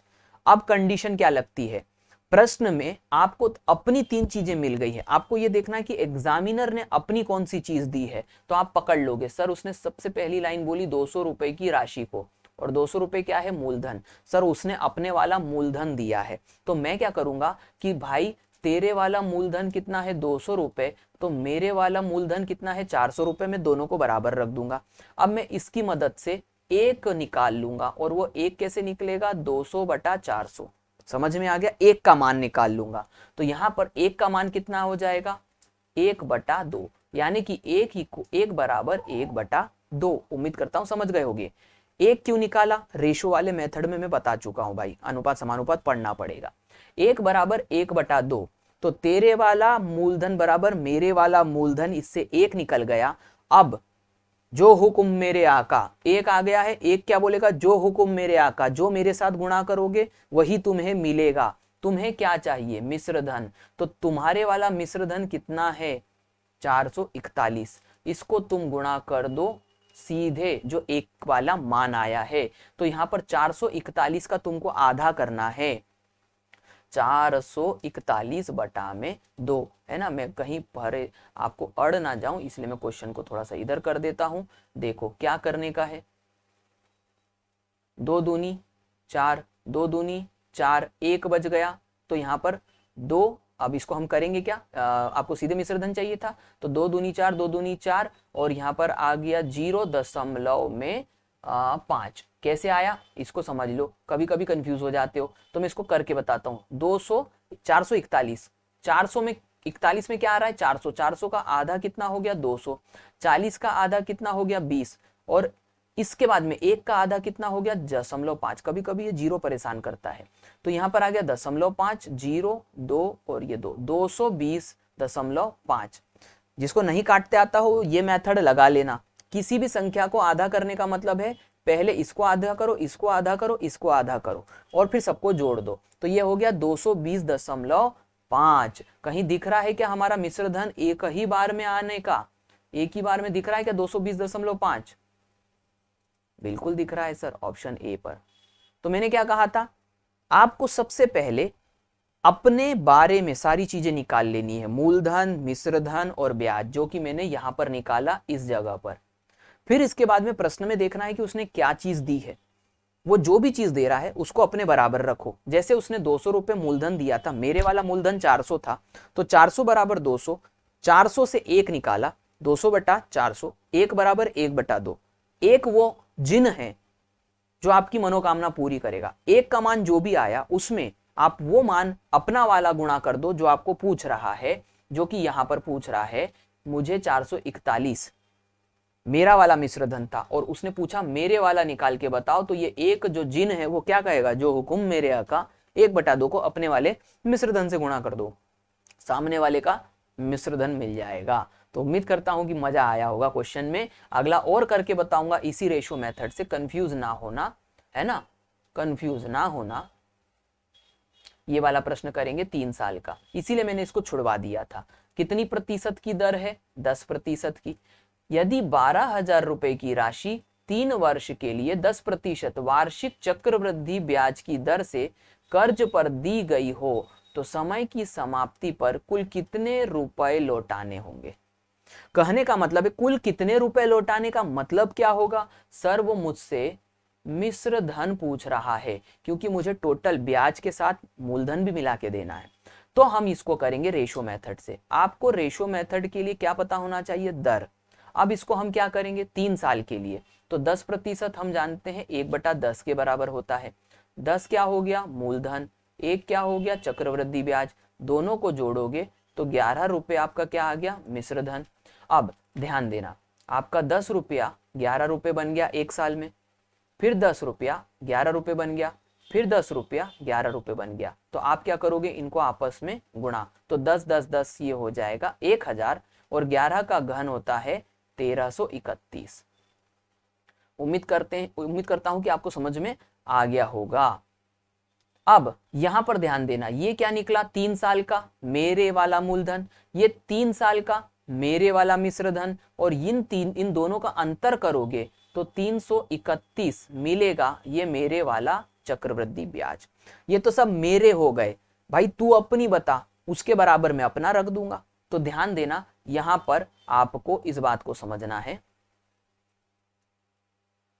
मेरे पास क्या थोड़ी जगह की कमी होती है, इस वजह से मैं बार बार इधर उधर करते रहता हूं। तो ध्यान देना, उसने कहा यदि 12,000 रुपए की राशि को 3 वर्ष के लिए वार्षिक चक्रवृद्धि ब्याज पर कर्ज पर दी गई, मतलब सर ये 12,000 रुपए जो है ना, ये सामने वाले का मूलधन है।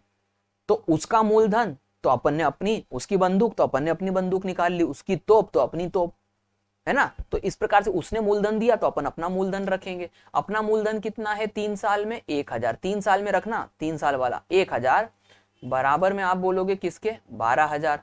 तो यहां पर 3 शून्य से 3 शून्य कैंसिल, तो 1 बराबर 12। जिन प्रकट हो गया, जिन कौन है एक बोलेगा जो हुकुम मेरे आका, आपको किसके साथ गुणा करना है, आप कहोगे मुझे निकाल के बताओ समय की समाप्ति पर कुल राशि कितनी होगी मिश्र धन, मिश्र धन निकाल के बताओ। तो मैं बोलूंगा कि भाई मेरे वाले मिश्र धन से इस राशि को गुणा कर दो, तो ये हो गया 1331। अब इस 12 में गुणा कर दीजिए, 12 एकम 12 की 2 हासिल का 1, 12 को 3 से गुणा करें, 12 तिया 36 और 1 37 की 7 हासिल का आ गया 3। अब पूरा करो मत, बस ये देख लो कि आखिरी में कहीं 72 दिख रहा है किसी ऑप्शन में। आप बोलोगे सर दिख रहा है, बस आंसर आ गया। यही तो कमाल मैं आपको बता रहा हूं कि आपको हर चीज में सिखाऊंगा, लेकिन शांति रखिएगा। तो मैंने जैसे कहा अभी आपसे कि फिर भी हम पूरा करेंगे, तो 12 तिया 36, 36 और 3 39 की 9 हासिल का फिर आ गया 3, 12 एकम 12 और 3 15, 15,972 एकदम परफेक्ट आंसर है। और यदि इसी प्रश्न में वो मुझसे पूछता कि तुम ब्याज की राशि बताओ, ब्याज की, तो मैं बोलता जो हुकुम मेरे आका 1 बराबर 12 है। मैंने कहा, एक ने कहा जो तुम्हें चाहिए वो गुणा कर दो, तो मैं अपने वाले मिश्र धन को, मैं अपने वाले ब्याज से गुणा करता, और मेरे वाला ब्याज कितना है ये मैं नीचे रख दिया, नीचे चला गया। तो मैं बोलता 331, तो मैं 331 से इसको गुणा करता, तो 12 एकम 12 की 2 हासिल का 1, 12 तिया 36 और 1 37 की 7 हासिल का 3, और 12 तिया 36, 36 और 3 39। तो मैं कहता कि 3,972 रुपए मुझे चक्रवृद्धि ब्याज मिल रहा है। उम्मीद करता हूं कि आपको ये मेथड भी अच्छे से समझ में आ गई होगी। ठीक है, क्या पता ये वीडियो कितना लंबा जा रहा है, क्योंकि मेरे पास में भी मैंने समय देखा नहीं, लेकिन जा रहा है, जाने देते हैं हम, क्योंकि बेसिक्स पर काम कर रहे हैं, और बेसिक पर जब काम किया जाए तो मेरे को ऐसा उम्मीद है कि एक बार में कर लेना चाहिए। तो मिश्र धन भी आपको मिल चुका है। आगे बढ़ेंगे। सर एक और क्वेश्चन कर लें क्या? अरे आप बोलो तो हम करेंगे ना। अब तो बोले सर मजा आ रहा है। क्यों आ रहा है? क्योंकि अब हमें समझ में आ गया। जब आपको समझ में आने लग जाता है आपको मजा आने लग जाता है। तो 8,000 रुपए की राशि को 3 वर्ष के लिए 5% वार्षिक चक्रवृद्धि ब्याज की दर से कर्ज पर दिया गया तो कुल मिश्र धन क्या होगा? तो पहले तो जिन्न को निकालना पड़ेगा चिराग में से। कैसे निकलेगा? 3 वर्ष का सवाल है, 5% की दर है। सर 5% मुझे मालूम है 1/20 होता है। 20 रुपया मूलधन, 1 रुपया ब्याज, तो मिश्र धन कितना आ जाएगा? 21 रुपया। तो सर मेरा 20 रुपया 21 रुपया बन जाएगा। मैं मिटा रहा हूं, फिर से लिख रहा हूं कि मेरा 20 रुपया मूलधन है और ये मिश्र धन बन जाएगा 21 रुपए।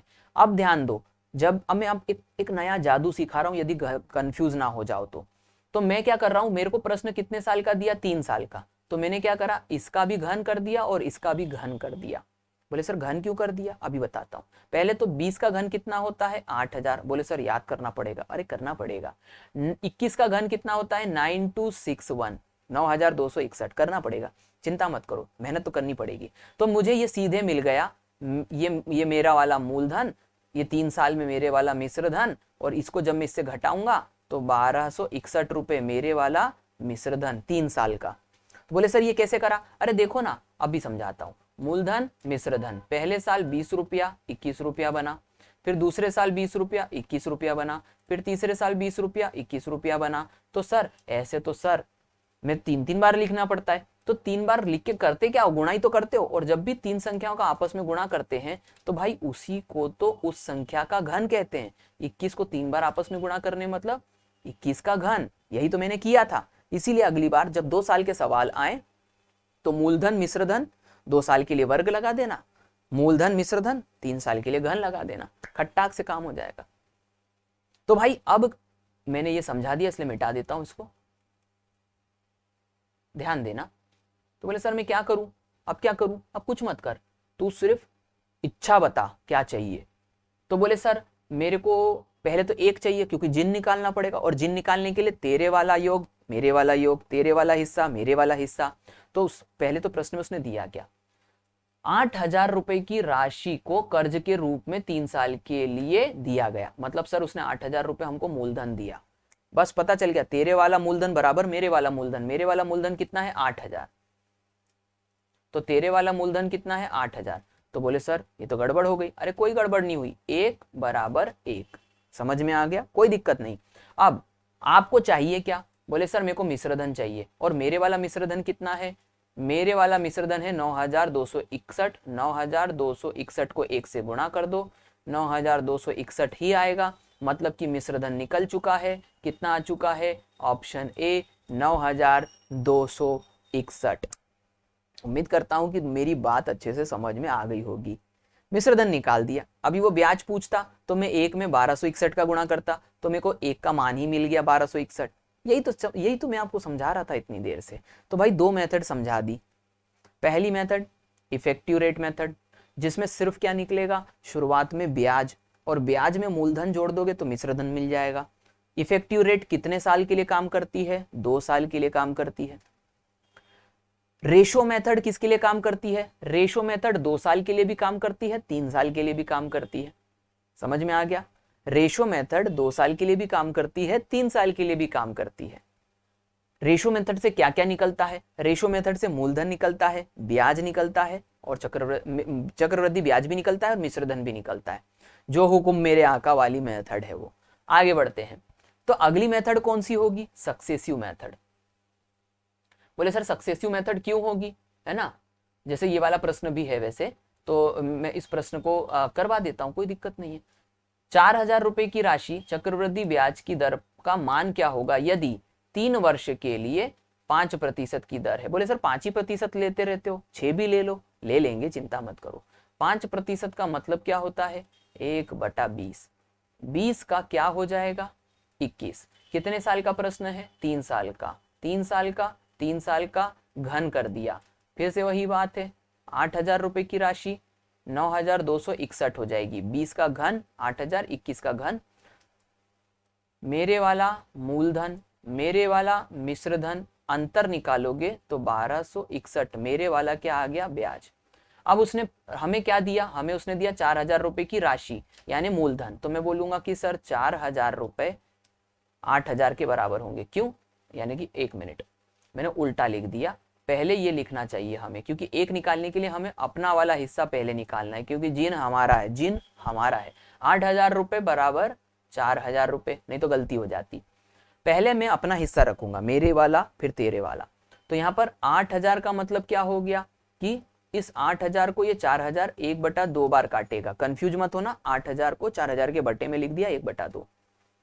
जिन प्रकट हो चुका है, जिन प्रकट हो चुका है वो बोलेगा तुम्हें क्या चाहिए, तो मैं बोलूंगा सर मुझे चक्रवृद्धि ब्याज का मान चाहिए। तो मैं इस 1261 को गुणा कर दूंगा, क्योंकि मुझे जिन ने कहा तुम्हें क्या चाहिए, जिन है 1/2, 1/2 आ गया 1261। 1261 को मैंने फिर आधा करना बताया था। 1200 का आधा कितना होता है, 600। 60 का आधा कितना होता है, 30, और 1 का आधा 0.5, तो ये 0.5, 0, 3 और 6, 630.5, 630.5। सर आंसर आ गया। किसका आंसर आ गया, सर आंसर आ गया ब्याज का। उसने ब्याज पूछा, ब्याज निकाल लिया। मिश्रधन पूछता, मिश्रधन निकाल लेते, हम गुणा कर देते 9261 से। ओके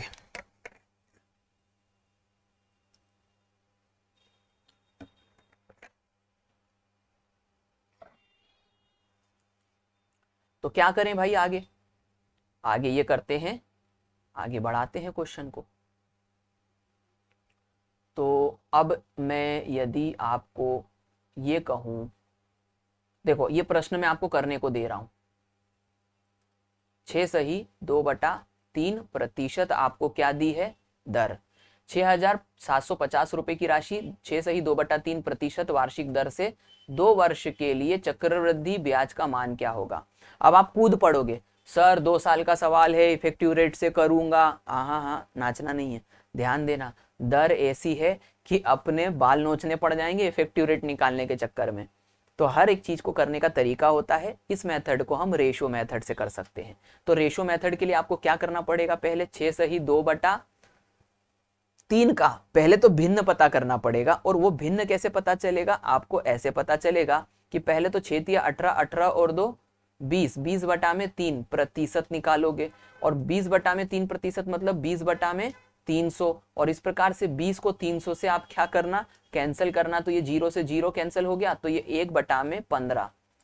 6 सही 2/3% 1/15 होता है। यानी कि आपको 15 रुपए का क्या मिलेगा, 16 रुपए। 15 रुपए का 16 रुपए, यानी कि 15 का वर्ग कितना हो गया, 225। 16 का वर्ग कितना हो गया, 256। ये आपका वाला मूलधन, ये आपका वाला मिश्रधन, इसका अंतर निकालोगे तो ब्याज। उसने मुझसे क्या पूछा, चक्रवृद्धि ब्याज की राशि। मैं सिर्फ आपको हिंट दे रहा हूं, कर लेना। ये किसके बराबर है, मूलधन के बराबर। मेरे वाला मूलधन कितना होगा, 225 बराबर में 6750। यहां से क्या निकालना, 1 का मान। जो भी 1 का मान आएगा उसमें चक्रवृद्धि ब्याज निकालना है। तो यहाँ अंतर कितना आ जाएगा, 256 और 225। तो 6 में से 5 गया तो 1 बच गया, 5 में से 31, 31। जो भी आएगा मान 1 का, उसमें 31 का गुणा कर देना, तो आपको चक्रवृद्धि ब्याज का मान मिल जाएगा। पूरा क्वेश्चन मैंने बना के दे दिया है आपको। इस क्वेश्चन का आंसर मुझे आप कमेंट करना, ठीक है। उम्मीद करता हूं करोगे, ठीक है। तो मैंने आपको ये पूरा 6वें क्वेश्चन तक का क्वेश्चन कंप्लीट करवा दिया। अब यहां पर एक प्रश्न आता है, न्यू कॉन्सेप्ट। क्या कॉन्सेप्ट, 400 रुपए की राशि को 3 वर्षों के लिए चक्रवृद्धि ब्याज दर पर दिया गया। यदि पहले, दूसरे और तीसरे वर्ष में दर 10%, 5% और 20% है, तो समय की समाप्ति पर कितनी राशि लौटाई जाएगी। सर समय की समाप्ति पर लौटाई गई राशि क्या कहलाती है, मिश्र धन कहलाती है। सर समय की समाप्ति पर लौटाई गई राशि मिश्र धन कहलाती है। सर वो मिश्र धन पूछ रहा है। सर मैं क्या करूंगा पता है, मैं एक काम करता हूं, जल्दी से मैं रेशो मेथड लगा लूंगा। सर लेकिन प्रॉब्लम ये आ गई कि कि रेशो मेथड लगाने के लिए मैं रेशो कौन सा लूं, 10% लूं, 5% लूं या 20% लूं। सर ये तो दुविधा हो गई, क्या करना। रेशो भी नहीं लगेगा तो फिर तो इफेक्टिव भी नहीं लग पाएगा सर, क्योंकि यहां पर तो समय भी 1 2 3 बोल रहा है। क्या करूं सर। इसीलिए ध्यान दो, मैंने एक यहां पर सबसे पहले की बात कर रहा हूं। ठीक है, अब मेरा सिस्टम हैंग ना हो जाए, बस मुझे यही डर लग रहा है, क्योंकि वीडियो की लेंथ अच्छी खासी हो गई है। ये बात मैं यहां पर स्क्रीन पे चला गया और यहां पर मैंने आपको ये बताया था कि मैं आपको एक मेथड पढ़ाऊंगा जिसको सक्सेसिव मेथड कहते हैं। सक्सेसिव का मतलब क्रम में आगे बढ़ना। इस मेथड से आप जो अभी प्रश्न बताया था वो कर पाओगे, क्योंकि जब भी आपको 1 या 2% दे दिए गए हो तब आपको सब, देखो मैंने ये नहीं बताया कि आप तीनों से सबको कर लो, मैं आपको बता रहा हूं कैटेगरीज के हिसाब से कि किससे क्या करा जाएगा, ताकि आप समय पर निर्णय लेकर के आगे बढ़ जाओ। सक्सेसिव मेथड मतलब क्रम में आगे बढ़ना, और सक्सेसिव मेथड तब लगाई जाती है जब आपको प्रश्न में 2 या 3% दिए रहते हैं इकट्ठे। तो अब इस प्रश्न को मैं करूंगा आपके लिए, कैसे करूंगा ध्यान देना। सक्सेसिव मेथड में क्या किया जाता है कि कोई भी जो राशि होती है, कोई भी जो राशि होती है, जैसे यहां 400 रुपए की राशि दी गई है, इसको हम क्रम में आगे बढ़ाएंगे। किस बेसिस पर, 100% के कॉन्सेप्ट पर। कोई भी राशि अपने आप में 100% होती है, क्योंकि वो पूरी की पूरी है। इसका मतलब ये हो गया कि सर यहां पर ये जो 400 रुपए है ये मेरे लिए पूरा का पूरा है। अब ध्यान दीजिएगा, 3 वर्ष के लिए ये 400 रुपए बढ़ेगा, तो कैसे बढ़ेगा, चक्रवृद्धि ब्याज पर बढ़ेगा। यदि पहले साल, दूसरे साल और तीसरे साल में ये दर 10, 5 और 20%, यानी कि पहले साल कितना बढ़ेगा, 20%। अब बढ़ने का मतलब क्या हुआ कि सर ये राशि जो है ना 400 रुपए, ये अपने आप में 100% है। तो यदि ये 20% बढ़ी तो ये 20 में 400 में थोड़ी जोड़ूंगा, मैं प्रतिशत में जोड़ूंगा, यानी ये राशि कितनी हो जाएगी, 120%। ये राशि 120% हो जाएगी। किसका, सर 400 का। इसका मतलब प्रथम वर्ष के बाद में ये राशि 120 हो जाएगी 400 का, 100 नहीं रह जाएगी, 120 हो जाएगी, क्योंकि 100 तो अपने आप में ही 400 है। इसके बाद में दूसरे साल में इसमें 5% की वृद्धि होगी। अब ध्यान देना, आपके लिए अगला जो 100% होगा, ये नया वाला 100% एक साल में ये हो चुका है, एक साल के बाद में। अब इसका कितना, 5%। तो आप कहोगे सर 100 में 5 जुड़ेगा, यानी 105%। अब ध्यान देना, अब ये पूरी राशि आपके लिए नया वाला 100% हो जाएगी, और इस नए 100% में फिर 20% की वृद्धि हुई है, तो आप कहोगे 120%। इस प्रकार से ये जो पूरा लिखा हुआ है इसको हम सॉल्व करेंगे, तो ये 3 साल में हमारा 400 जो है वो जो भी आंसर आएगा उतना हो जाएगा। अब मैं इसको थोड़ा साफ सुथरे तरीके से कर रहा हूं। ये देखो 400, मैंने प्रश्न ऐसे पढ़ना है, 10% बढ़ा, पहले साल कितना बढ़ा, 10%। मेरे से गलती हो गई, गलती ये हो गई कि मैंने 10% रख के यहाँ 20% रख दिया। सॉरी, माफी चाहता हूं, आपको कंफ्यूज नहीं करना चाहता था। ये 10% आएगा। आप में से हो सकता है बहुत सारे लोग सोच भी रहे हो कि अरे सर क्या कर रहे हो, माफी चाहता हूं, ऐसी गलती नहीं होनी चाहिए, लेकिन क्या करूं, बहुत लंबे समय से अकेले ही पढ़ा रहा हूं, इसलिए हो जाता है। सॉरी, दिल से सॉरी, ऐसा नहीं होना चाहिए था। आगे बढ़ेंगे, तो ये 110 हो गया, सॉरी फिर उसके लिए, है ना, मुझे बहुत बुरा लग रहा है कि मैं आपको कंफ्यूज कर दिया। यहां पर ये 10 ही आएगा, तो ये 10 आएगा। पहले साल 10% बढ़ गया तो ये 110 हो गया, दूसरे साल 5% बढ़ गया तो ये 105 हो गया, और गुणा में ये हो गया 20%, यानी कि ये 120 हो गया। अब सही है।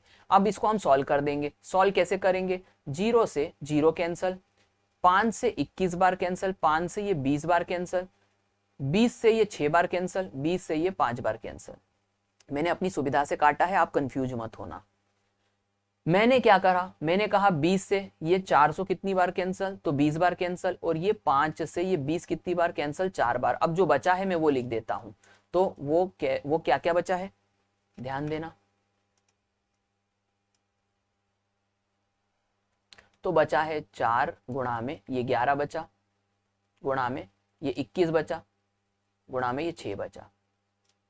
अब मैं इसको आपस में गुणा कर देता हूं। तो ध्यान देना, 21 6 126, इसमें गुणा कर दिया 4 का और बाद में 11 का, तो ये 4 6 24, 24 की 4 हासिल का आ गया 2, 4 दूनी 8 और 2 10 की 0 हासिल का आ गया 1, 4 एकम 4 और 1 5, और इसमें मेरे को 11 का गुणा करना है। 11 का गुणा करने के लिए पीछे की संख्या को पीछे लिख दिया, 4 को 0 से जोड़ा तो 4 ही आता है, 0 को 5 से जोड़ा तो 5 ही आता है, और 5 आगे का लिख दिया। तो यहां से मुझे जो मिला वो क्या मिल गया है,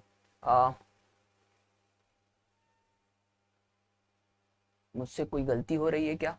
हाँ, मुझसे एक गलती हो रही है, और वो ये गलती हो रही है कि बटे में 1 10 है। ये देखो, ये बस बच गया भैया, यही तो ध्यान रखना पड़ेगा। तो बटे में यहाँ पर जोड़ने पर क्या आया, नहीं गुणा करने पर क्या आया, 5 5 4 4, और बटा में क्या है 10, यानी कि 5 5 4.4, यानी 554.4 मेरे पास क्या निकलेगा, मिश्र धन। सक्सेसिव मेथड में हमेशा हमेशा हमेशा हमेशा मिश्र धन ही निकलेगा। उम्मीद करता हूं समझ गए होगे, नहीं समझे तो एक बार और समझा दूंगा, कोई कंफ्यूजन ना रहे, ये मेरी पूरी कोशिश रहेगी। ध्यान देना, 554 कहीं दिख रहा है क्या? दिख रहा है ना? पहली बात तो आंसर समझ लो, 554.40 आंसर आ गया, घबराओ मत।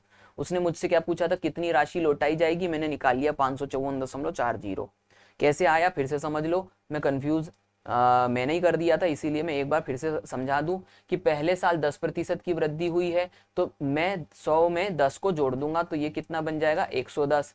दूसरे साल 5% की वृद्धि हुई है तो 105, तीसरे साल 20% की वृद्धि तो 120। इसको आपस में सबको मैं गुणा कर दूंगा, गुणा करने पर जो मुझे राशि आएगी, सक्सेसिव मेथड से हमेशा हमेशा हमेशा निकलता है मिश्र धन। एक आध क्वेश्चन और होगा तो दे देता हूं तुमको, प्रश्न समझो। 25,000 रुपए की राशि 7 वर्षों के लिए लोन पर दी गई, पहले 2 वर्ष के लिए 5%, अगले 3 वर्षों के लिए 10%, अंतिम 2 वर्षों के लिए 4% है, तो मिश्र धन कितना होगा? ब्रदर, समय के साथ में बदल रहा है क्या दर?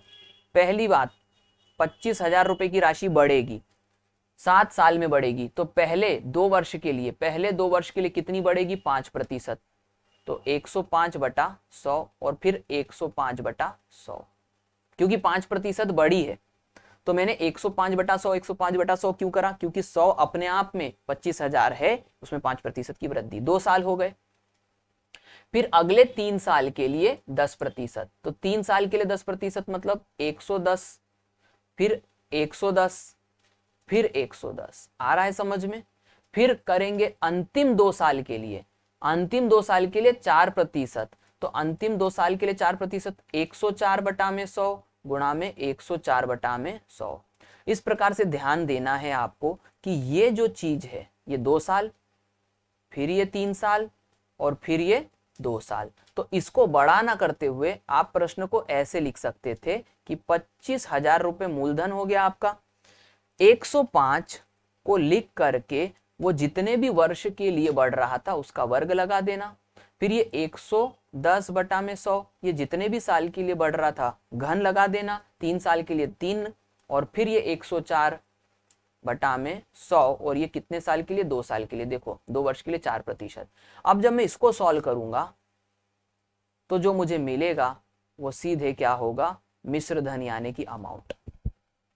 उम्मीद करता हूं आप समझ गए होंगे।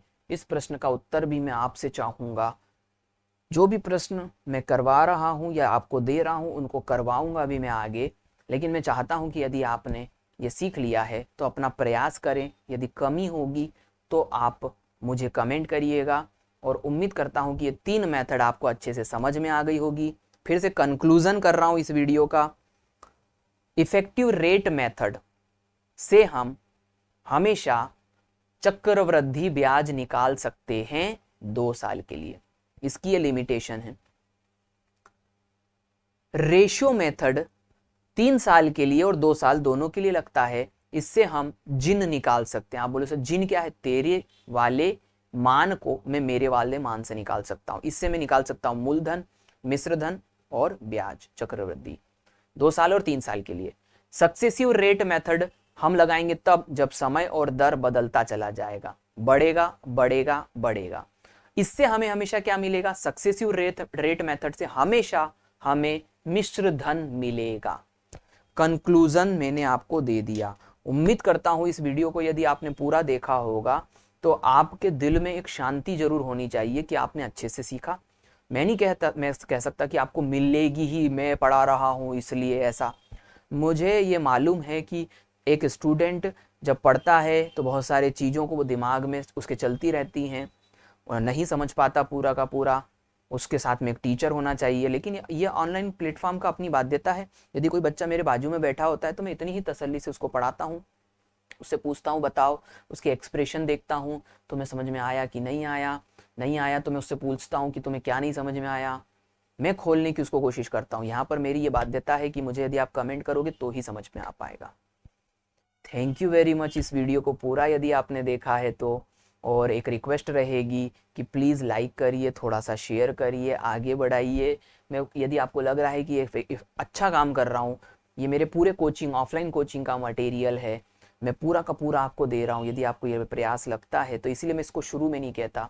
यदि आप मेरे काम को देख करके गंभीरता लगती है आपको तो मैं आखिरी में कहता हूँ इसको शेयर करिए, क्योंकि मुझे भी लोगों ने ये कहा है कि ये कहना चाहिए, तभी लोग लाइक भी करते हैं और शेयर भी करते हैं। तो मैंने आपको कह दिया। Thank you very much video को अंत तक देखने के लिए। जय हिंद।